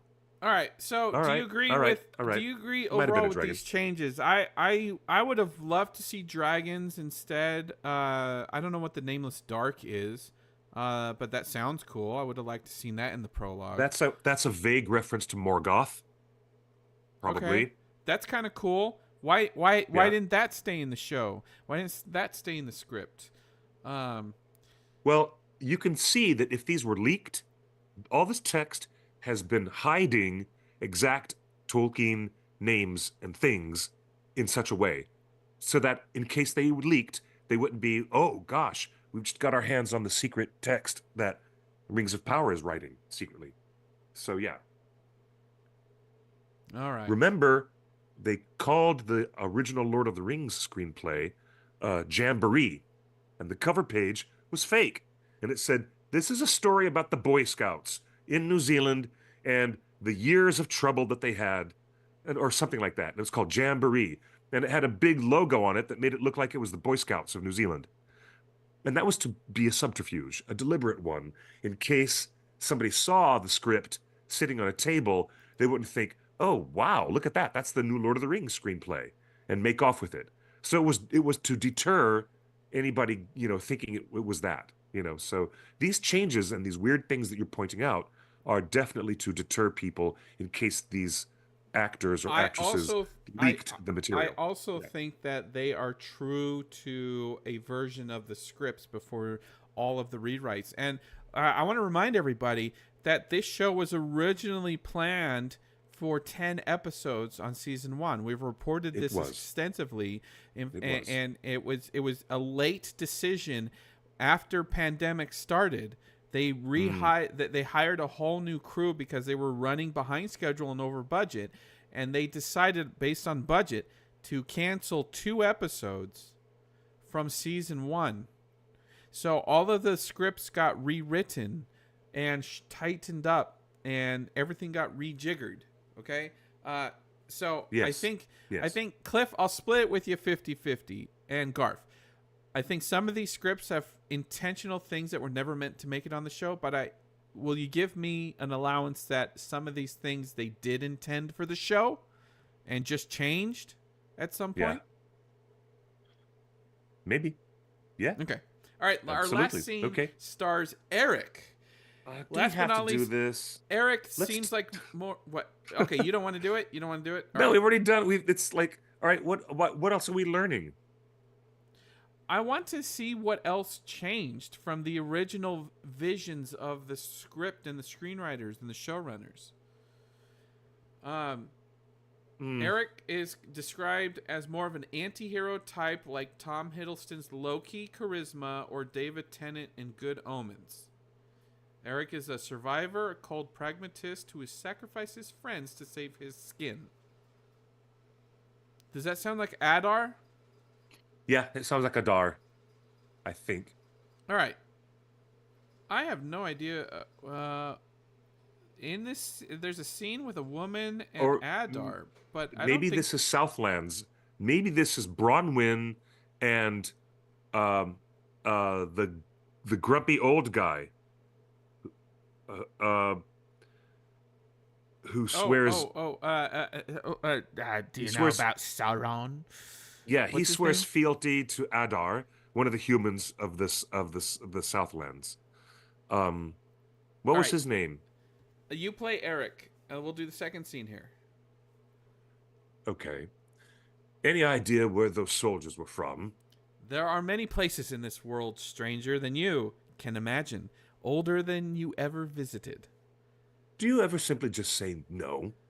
Wherever they are from, I fear we have not journeyed far enough to ensure they don't catch up.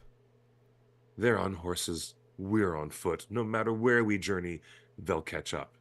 Then we That shall sounds not very find familiar. safety until we reach the castle. Well, that depends on which castle it is. Certainly my safety does. Mine is not guaranteed either. Is that so?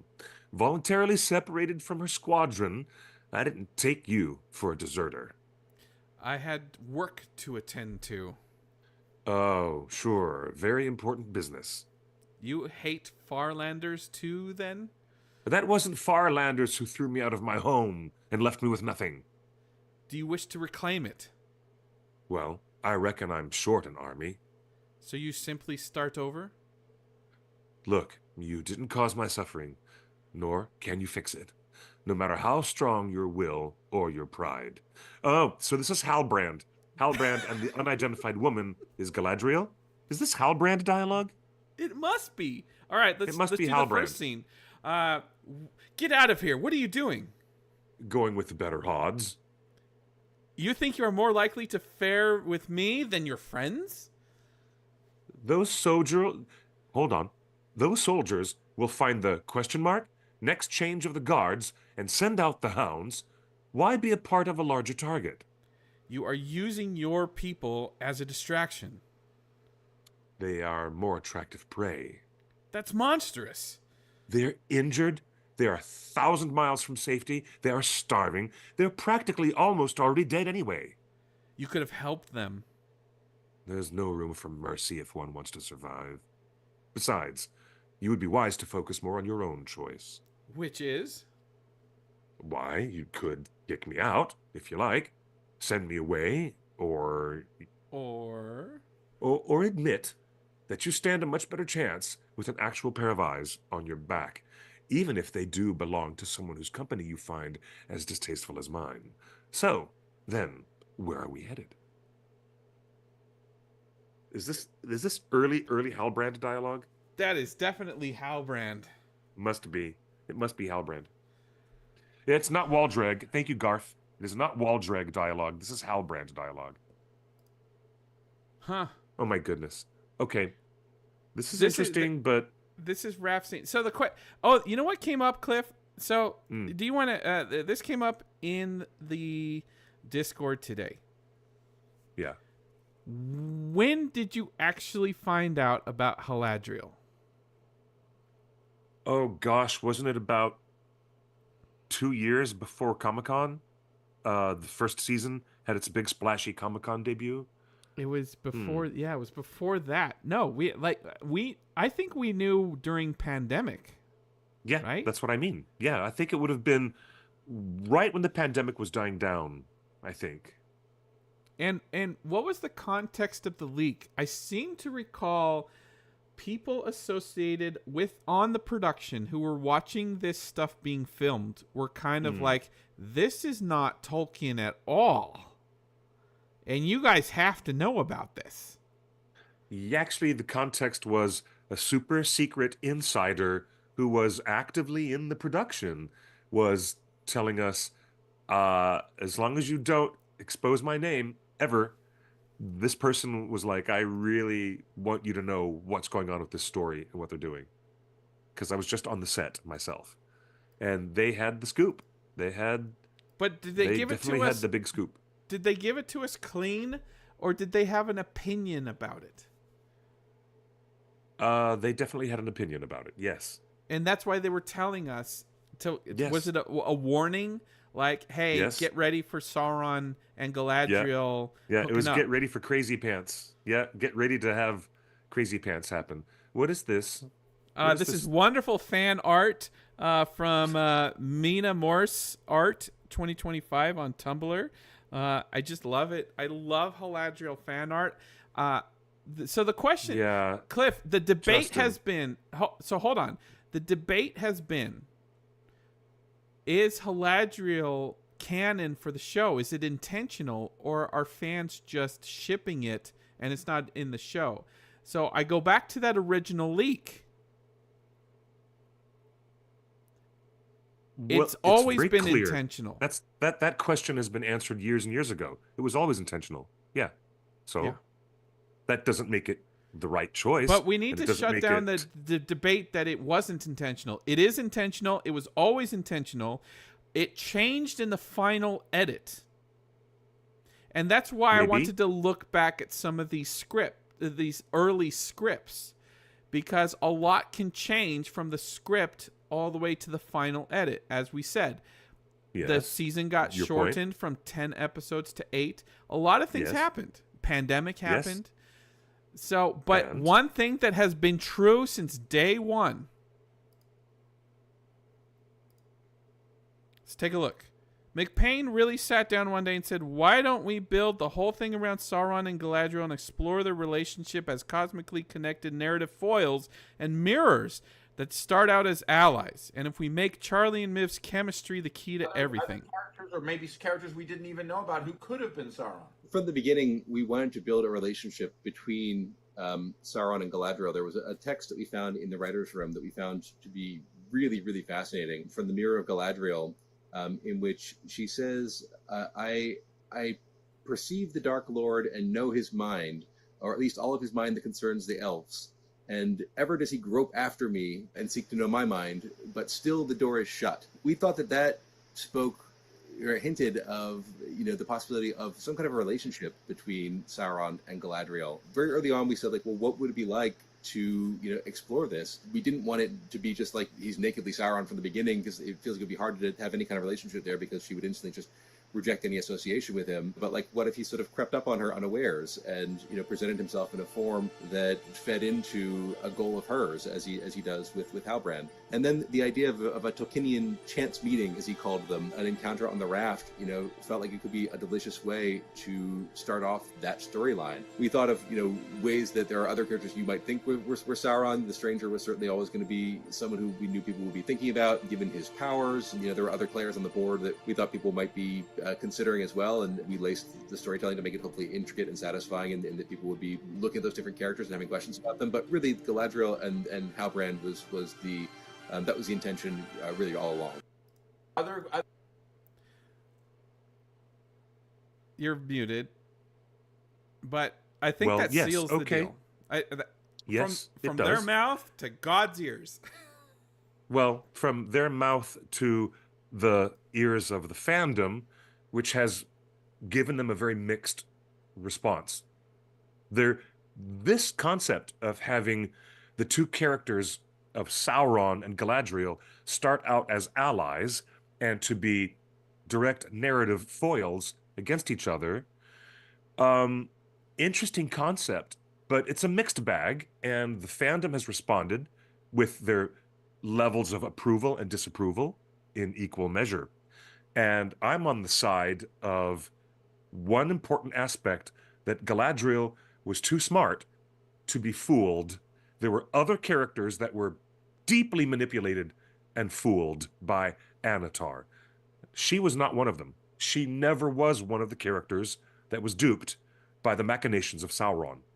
And I can appreciate his reference to that dialogue where she's saying, in the Fellowship of the Ring, in the original book, she does say those things, that the Dark Lord forever seeks to know my mind.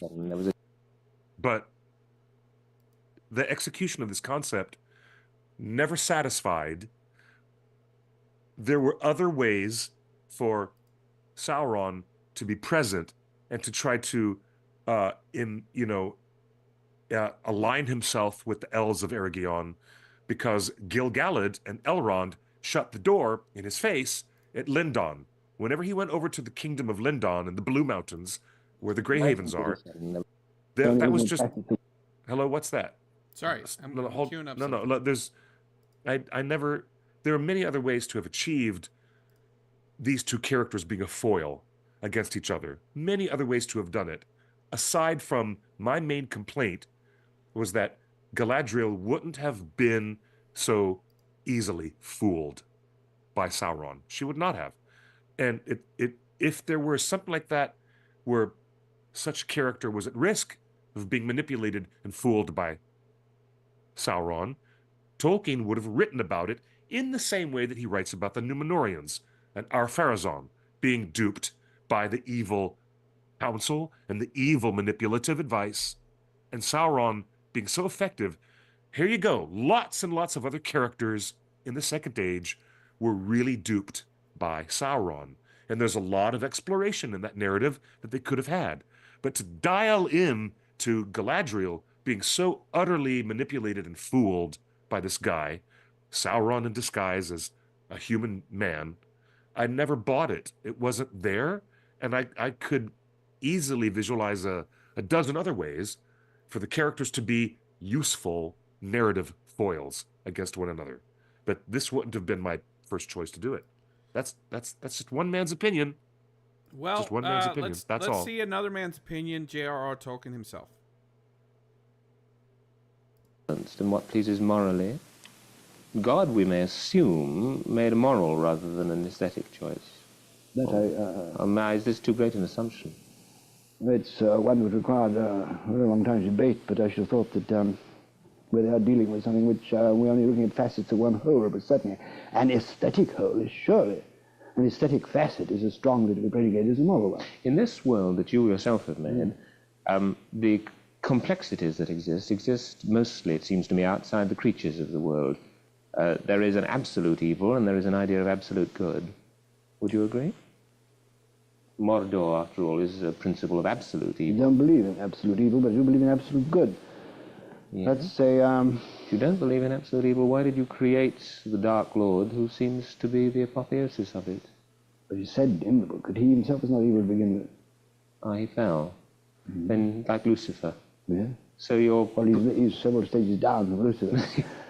You do believe, then, that there can be a state of absolute good from which most people do fall?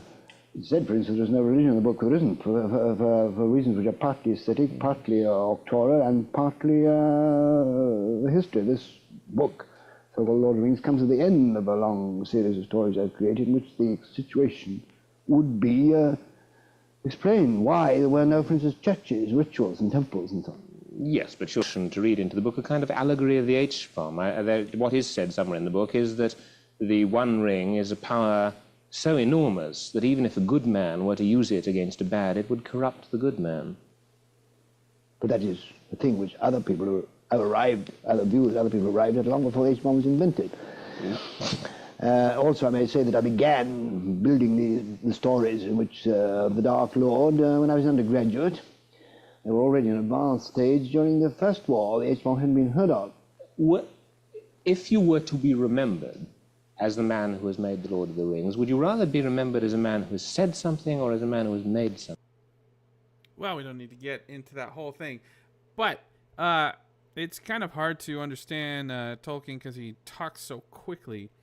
But when the interviewer compares the devil, Satan, the biblical Satan, to Sauron, Tolkien says, well, he's Sauron's many levels lower than Satan. He did say that, yes. So help me reconcile Tolkien's statement that Sauron is more evil than the devil himself with... No, he meant to say lesser down in terms of the hierarchy of, a powerful being. Oh, is that what he meant? Yes, that's what he meant. Okay, because I took it further down than Satan means that he's more evil than Satan. No, I mean he means further down the ladder of the hierarchical structure of evil. Gods, angels, demons. He means that in a metaphysical sense, that Lucifer, in his very Catholic sensibilities, represents the grandest threat to spiritual progress of mankind and the doom of the world that is part of Christian mythology. So he was talking about Sauron being a lesser component of evil, being a less powerful entity, I believe, is what he meant. Does that... And it is very hard to follow Tolkien's speech. Sometimes it's very hard to follow his speech. It's very hard to follow his writing if you try to read the Silmarillion or Unfinished Tales. I mean, or even his notes. The recent notes. So what do they call it? That's why those sidebar notes that Christopher has are greatly illuminating. It's really wonderful to look at Christopher's notes after you've read a difficult passage of some of his, Unfinished Tales or other posthumous works. Yeah. So based on what we just heard, Tolkien talking about Satan, the devil, and the relationship to Sauron, does McPain's concept of Sauron square with what Tolkien is talking about? Is there room in Tolkien's description here for how McPain are treating Halbrand Sauron? Is there room for excusing the way that the showrunners have created Halbrand Sauron? Is that what you're asking? Because I'm not in any position to excuse McPain for what they did, and I'm certainly not the one who's going to do it. I'm the last person to ask. You're not asking me to use this clip of J.R.R. Tolkien to absolve them of what they did with that character? No, that's not asking for that's not where we're going. Adaptation is wielding paint and music and drama. Adaptation is taking big swings. Adaptation is taking all of Glorfindel's lines and giving them to Arwen. Adaptation is... The most useful thing that Tolkien said was that, he didn't even start, not all of them. He's like, even the Dark Lord didn't start out purely evil. And, we're talking about a fall from grace. This is, one of the biggest ideas of Christian mythology is the fall from grace.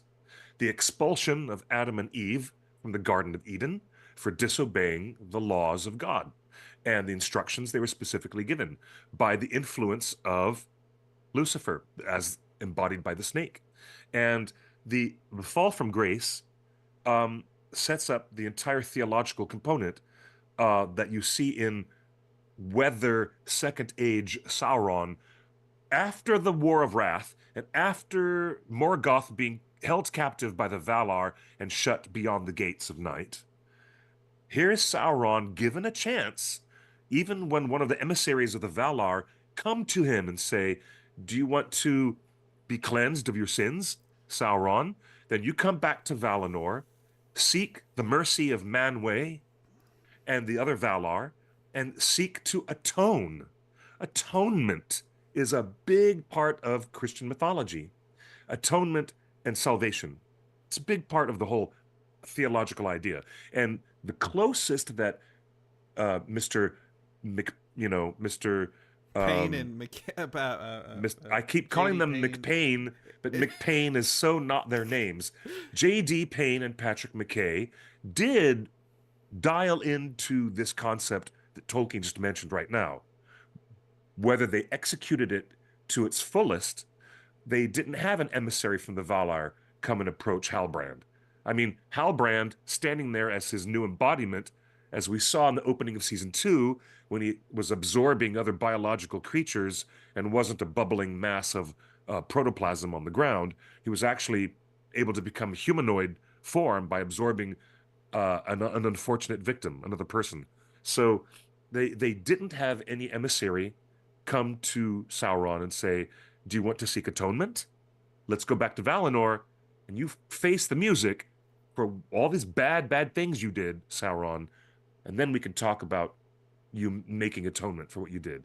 Question from the instead, he sought to get atonement from Galadriel, becoming his ally, to support him in his own personal way of restructuring all the power and control of Middle-earth to put it in the order that he sought.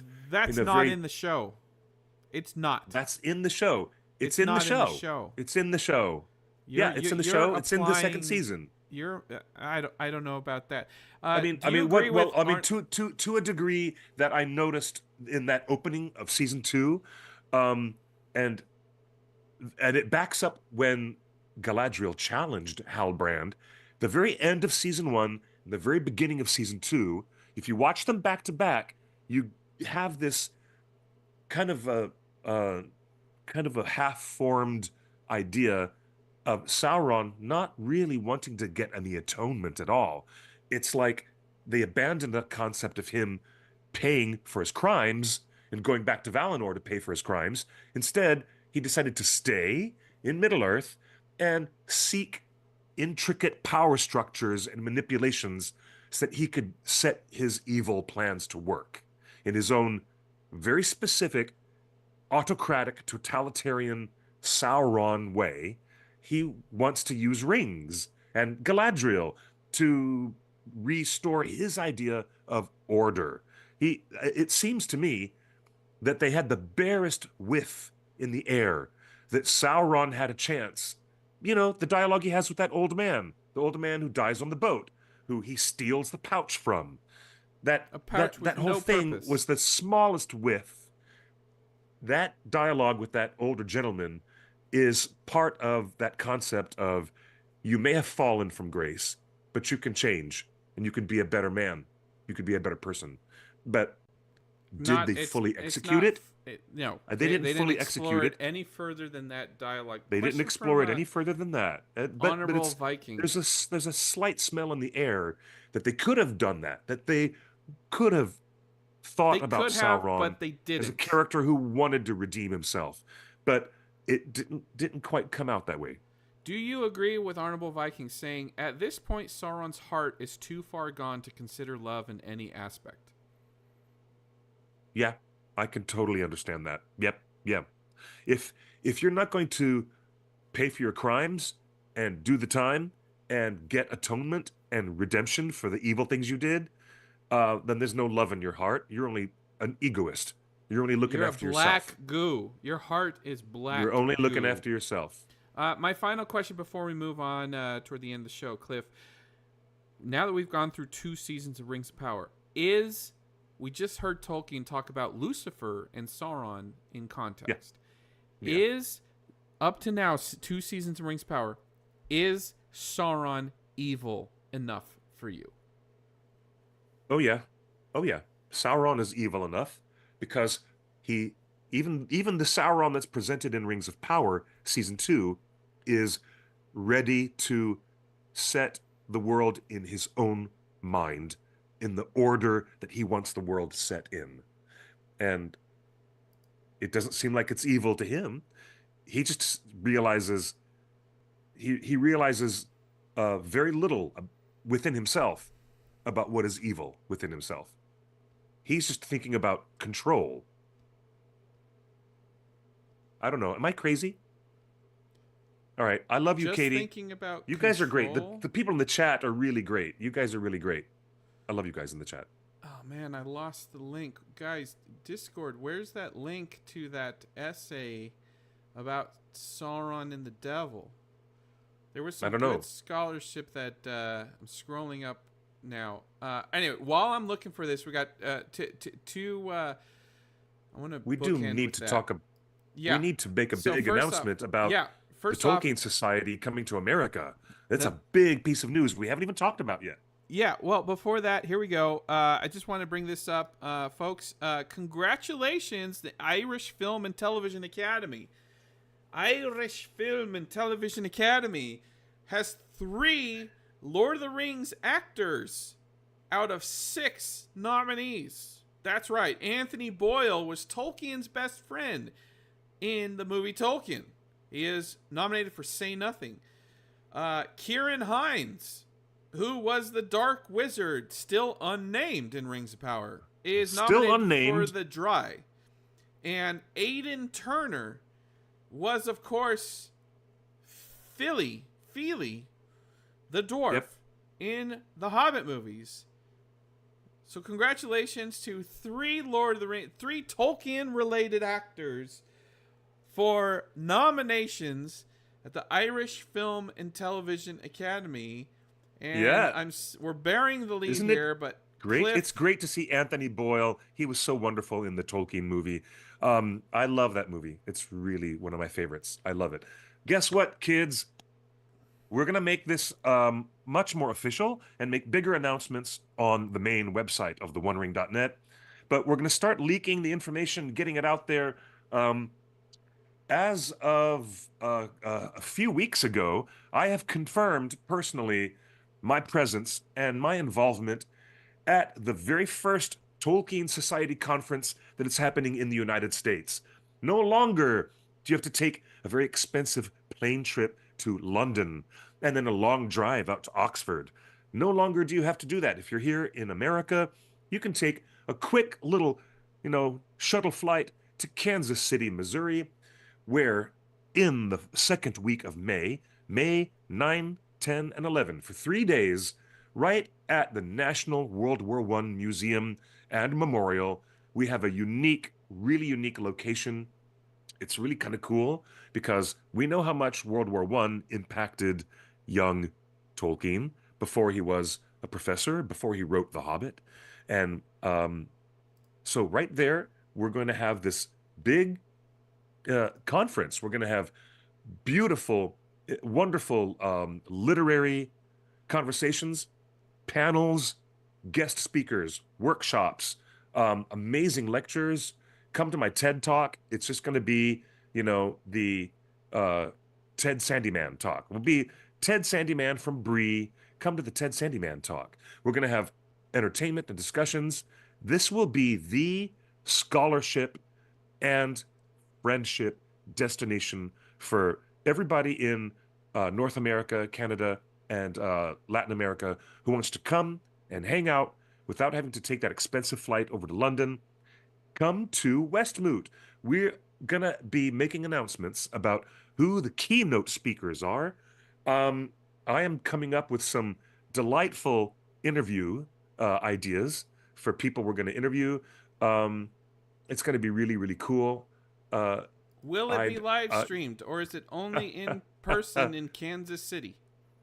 I do not know that yet about what will be live streamed. This is supposed to be an Registration event. is now open. Tolkien Society members get $25 off. They sure do. The full conference for the whole weekend is $375. Student and educator price, if you're a teacher as well, $275. That's $100 off, and children get in for $155. That's They a do have $200 off merch. for kids.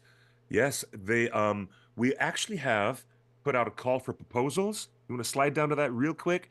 Because if you want to come and participate, you can contact them there at this website. And the Westmoot Committee is currently inviting you to put on your best scholarship and your best it is brain only cells. in person. It is only in person. It's- We have it confirmed. It is only in person from everything I've understood.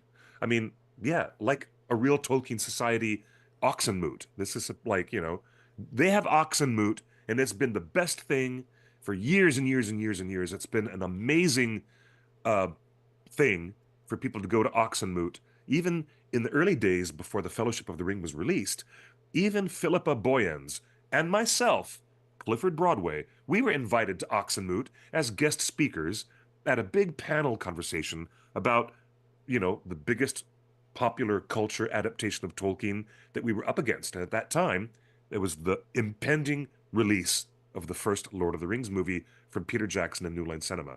So we're going to be talking about adaptations and really engaging intellectual talks and presentations. And I can't wait for more to be announced as they book more people to attend. The September 4th conference is the Oxenmoot at St. Anne's College in Oxford. If you want to go to that one in September, you can go to two Oxenmoots. The first one is Westmoot that we have here in America, and I myself will be doing some fun stuff, and other guest speakers will be announced very soon. May 9th to 11th of this year Yep. in Kansas Everybody City, check it out. Missouri. Kansas Yep. City, Missouri. And real quick, Checking it out. let's go It's very to the full exciting. shot. Congratulations. It is Rings of actually Pa- really exciting. This is really Rings exciting of Power stuff. got 3 nominations for the Visual Effects Society. First off is Outstanding Visual Effects in a Photoreal episode for Season 2 episode called Eldest. Second nomination for the Visual Effects Society is Outstanding Environment, Eragion. And third nomination is Outstanding Effects Simulation for the Balrog. Oh, nice. Congratulations. The Balrog, Eragion, and Eldest is confirmed. I believe Eldest is the Tom Bombadil episode. Congratulations for 3 Visual Effects Societies. They are up against some hard, some decent, I wouldn't say it's a Wow. shoo-in, but they're up against Star Wars Skeleton Crew, Shogun, Three Body Oh, yeah. Problem, Dune Prophecy, House Yeah, of the they are. Dragon, Fallout. The biggest competition, I think, is in between House of the Dragon and Rings of Power. This is going to be really interesting to see this competition unfold. All right, and you know what? We're gonna punt this to a future episode. So your homework, kids. Discord Okay. found this scholarship, Marshall Digital Scholar, an entire thesis around Sauron and Dracula. Oh, that's an interesting concept. Your homework, Cliff, and mine as well, because I've yet to see it, is this week, in the next 7 days, watch Nosferatu. I have seen Nosferatu twice. It's extraordinary. What an extraordinary film. All right, so the I'm topic a big of discussion... fan of Robert Eggers, big fan of The Northman and The Lighthouse The and Lighthouse, The Witch. The Witch. I Just loved Robert great Eggers stuff. as well, so I need to see I love it. his movies. All right, that's my homework. Cliff's already seen it. I'm telling everybody at home, go watch Nosferatu this week, because next stuff. week I'm going to read this. I'm going to send Cliff the link. Sauron and Dracula. All right, we got to talk about that. Nosferatu, the original film, came out in 1922-23, which is about 15 years before The Hobbit, and definitely before Tolkien's children were born. Tolkien would have been 20-something. He would have been young and ready to mingle and consuming literature and maybe going to the movies, maybe going on dates. Tolkien may have watched Nosferatu. He definitely read Dracula because Sauron he read is Bram Stoker's work. Yes. Yeah. Oh, yeah. And Sauron is a shapeshifter. Sauron turns into a werewolf. Sauron turns into a vampire. There are a lot of allegories between Sauron and Dracula. So that's our research for Nosferatu. We'll talk about that next week if our intriguing. If we can't book a guest. I don't know. If you're watching Studio 1 or 2, we just want to talk to your people, please. We promise we won't bite. Anyway, that's Torn Tuesday. Cliff, this has been a fascinating conversation about script development, Sauron's character development, whether Galadriel is real or not. We've confirmed it's real. It was intentional. You heard it from McCain themselves. And Cliff, but most importantly, I'm really happy that you're safe. You were on the front line. You were less than 1,000 feet away from the fire, and I'm so happy that all of your belongings and your cat is safe. And I thank you. Yeah. Thank you. I'm glad I have a story. home. Thank you for allowing me to share my story. And before I close tonight, my heart is forever indebted to the Los Angeles Fire Department, to the hard-working, many of them inmates, to the hard-working firefighters who are saving our butts and actually saved my home. LAFD, my heart and my thanks and my gratitude. And I'm possibly going to make some honey cornbread, homemade, and bring it down to the fire station and give it to those chaps who helped save my home. Thank you guys, LAFD. You're miracle workers. And I say thank you to the beautiful people in our chat. Yes, Honorable Viking, you are correct. The Northman was such a great representation of the Viking age, and believe it or not, a surprise acting return of Björk. That's right, the goddess of Iceland, pop music, and the ethereal voice of Iceland. Björk is the crazy Viking tribal witch woman in the Northman, in case you forgot. Robert Eggers, thank you for putting Björk in your movies. And thank you for Nosferatu. It's really good stuff. You guys are really, yeah, I know. Yeah, you're right. Garth Saw did that with cupcakes, but I'm gonna make some cornbread for those boys. They saved my home. Everybody, be safe, and everybody out there who's dealing with the aftermath and the ongoing horror of the Palisades fire and the Eaton fire, please look to how you can help people on the ground, like, helping the Humane Society to foster care for animals that no longer have their guardians or their homes, and other things you can do. You know what Mr. Rogers always said, when there's a time of a horrible disaster, look for the helpers. Look out and look and see who's doing the helping, really helping people in your community. So let's all be part of that together, all right? And that is my plea from my heart to all of you. Let's be the helpers now, because these people need us in my city. Thank you for being with us tonight on Torn Tuesday. You guys are ever faithful. Wonderful to have you as an audience joining us on YouTube, Facebook, Twitter, Twitch, Instagram, and on our Discord. Come and join the conversation and have more Lord of the Rings convo and chat and gossip with all the good folks at our theonering.net Discord. Please join us. You can find me on socials at QuickBeam2000 on Instagram and Twitter. I will never call it X. And pretty soon I will be leaving Twitter forever to where the skies are more blue. And I'll make an announcement about that very soon, so you guys can follow me there. Thank you, Justin, for helping pull all the strings and put the show on the road. And you guys, many blessings to all of you. Please be careful and look for the helpers, okay? I love you all very much. And let's see how we can get through this together, all right? Until next time, we will be here next Tuesday at 5 p.m. Pacific time, unless I have jury duty or some crazy, you never know what's going to happen next. But be safe. Lots of love to you all. And we'll be back for Torn Tuesday next week. Same bat time, the same bat channel. Bump. Thank you and good night. Or better yet, buenos noches y buena suerte. Bye-bye, everybody.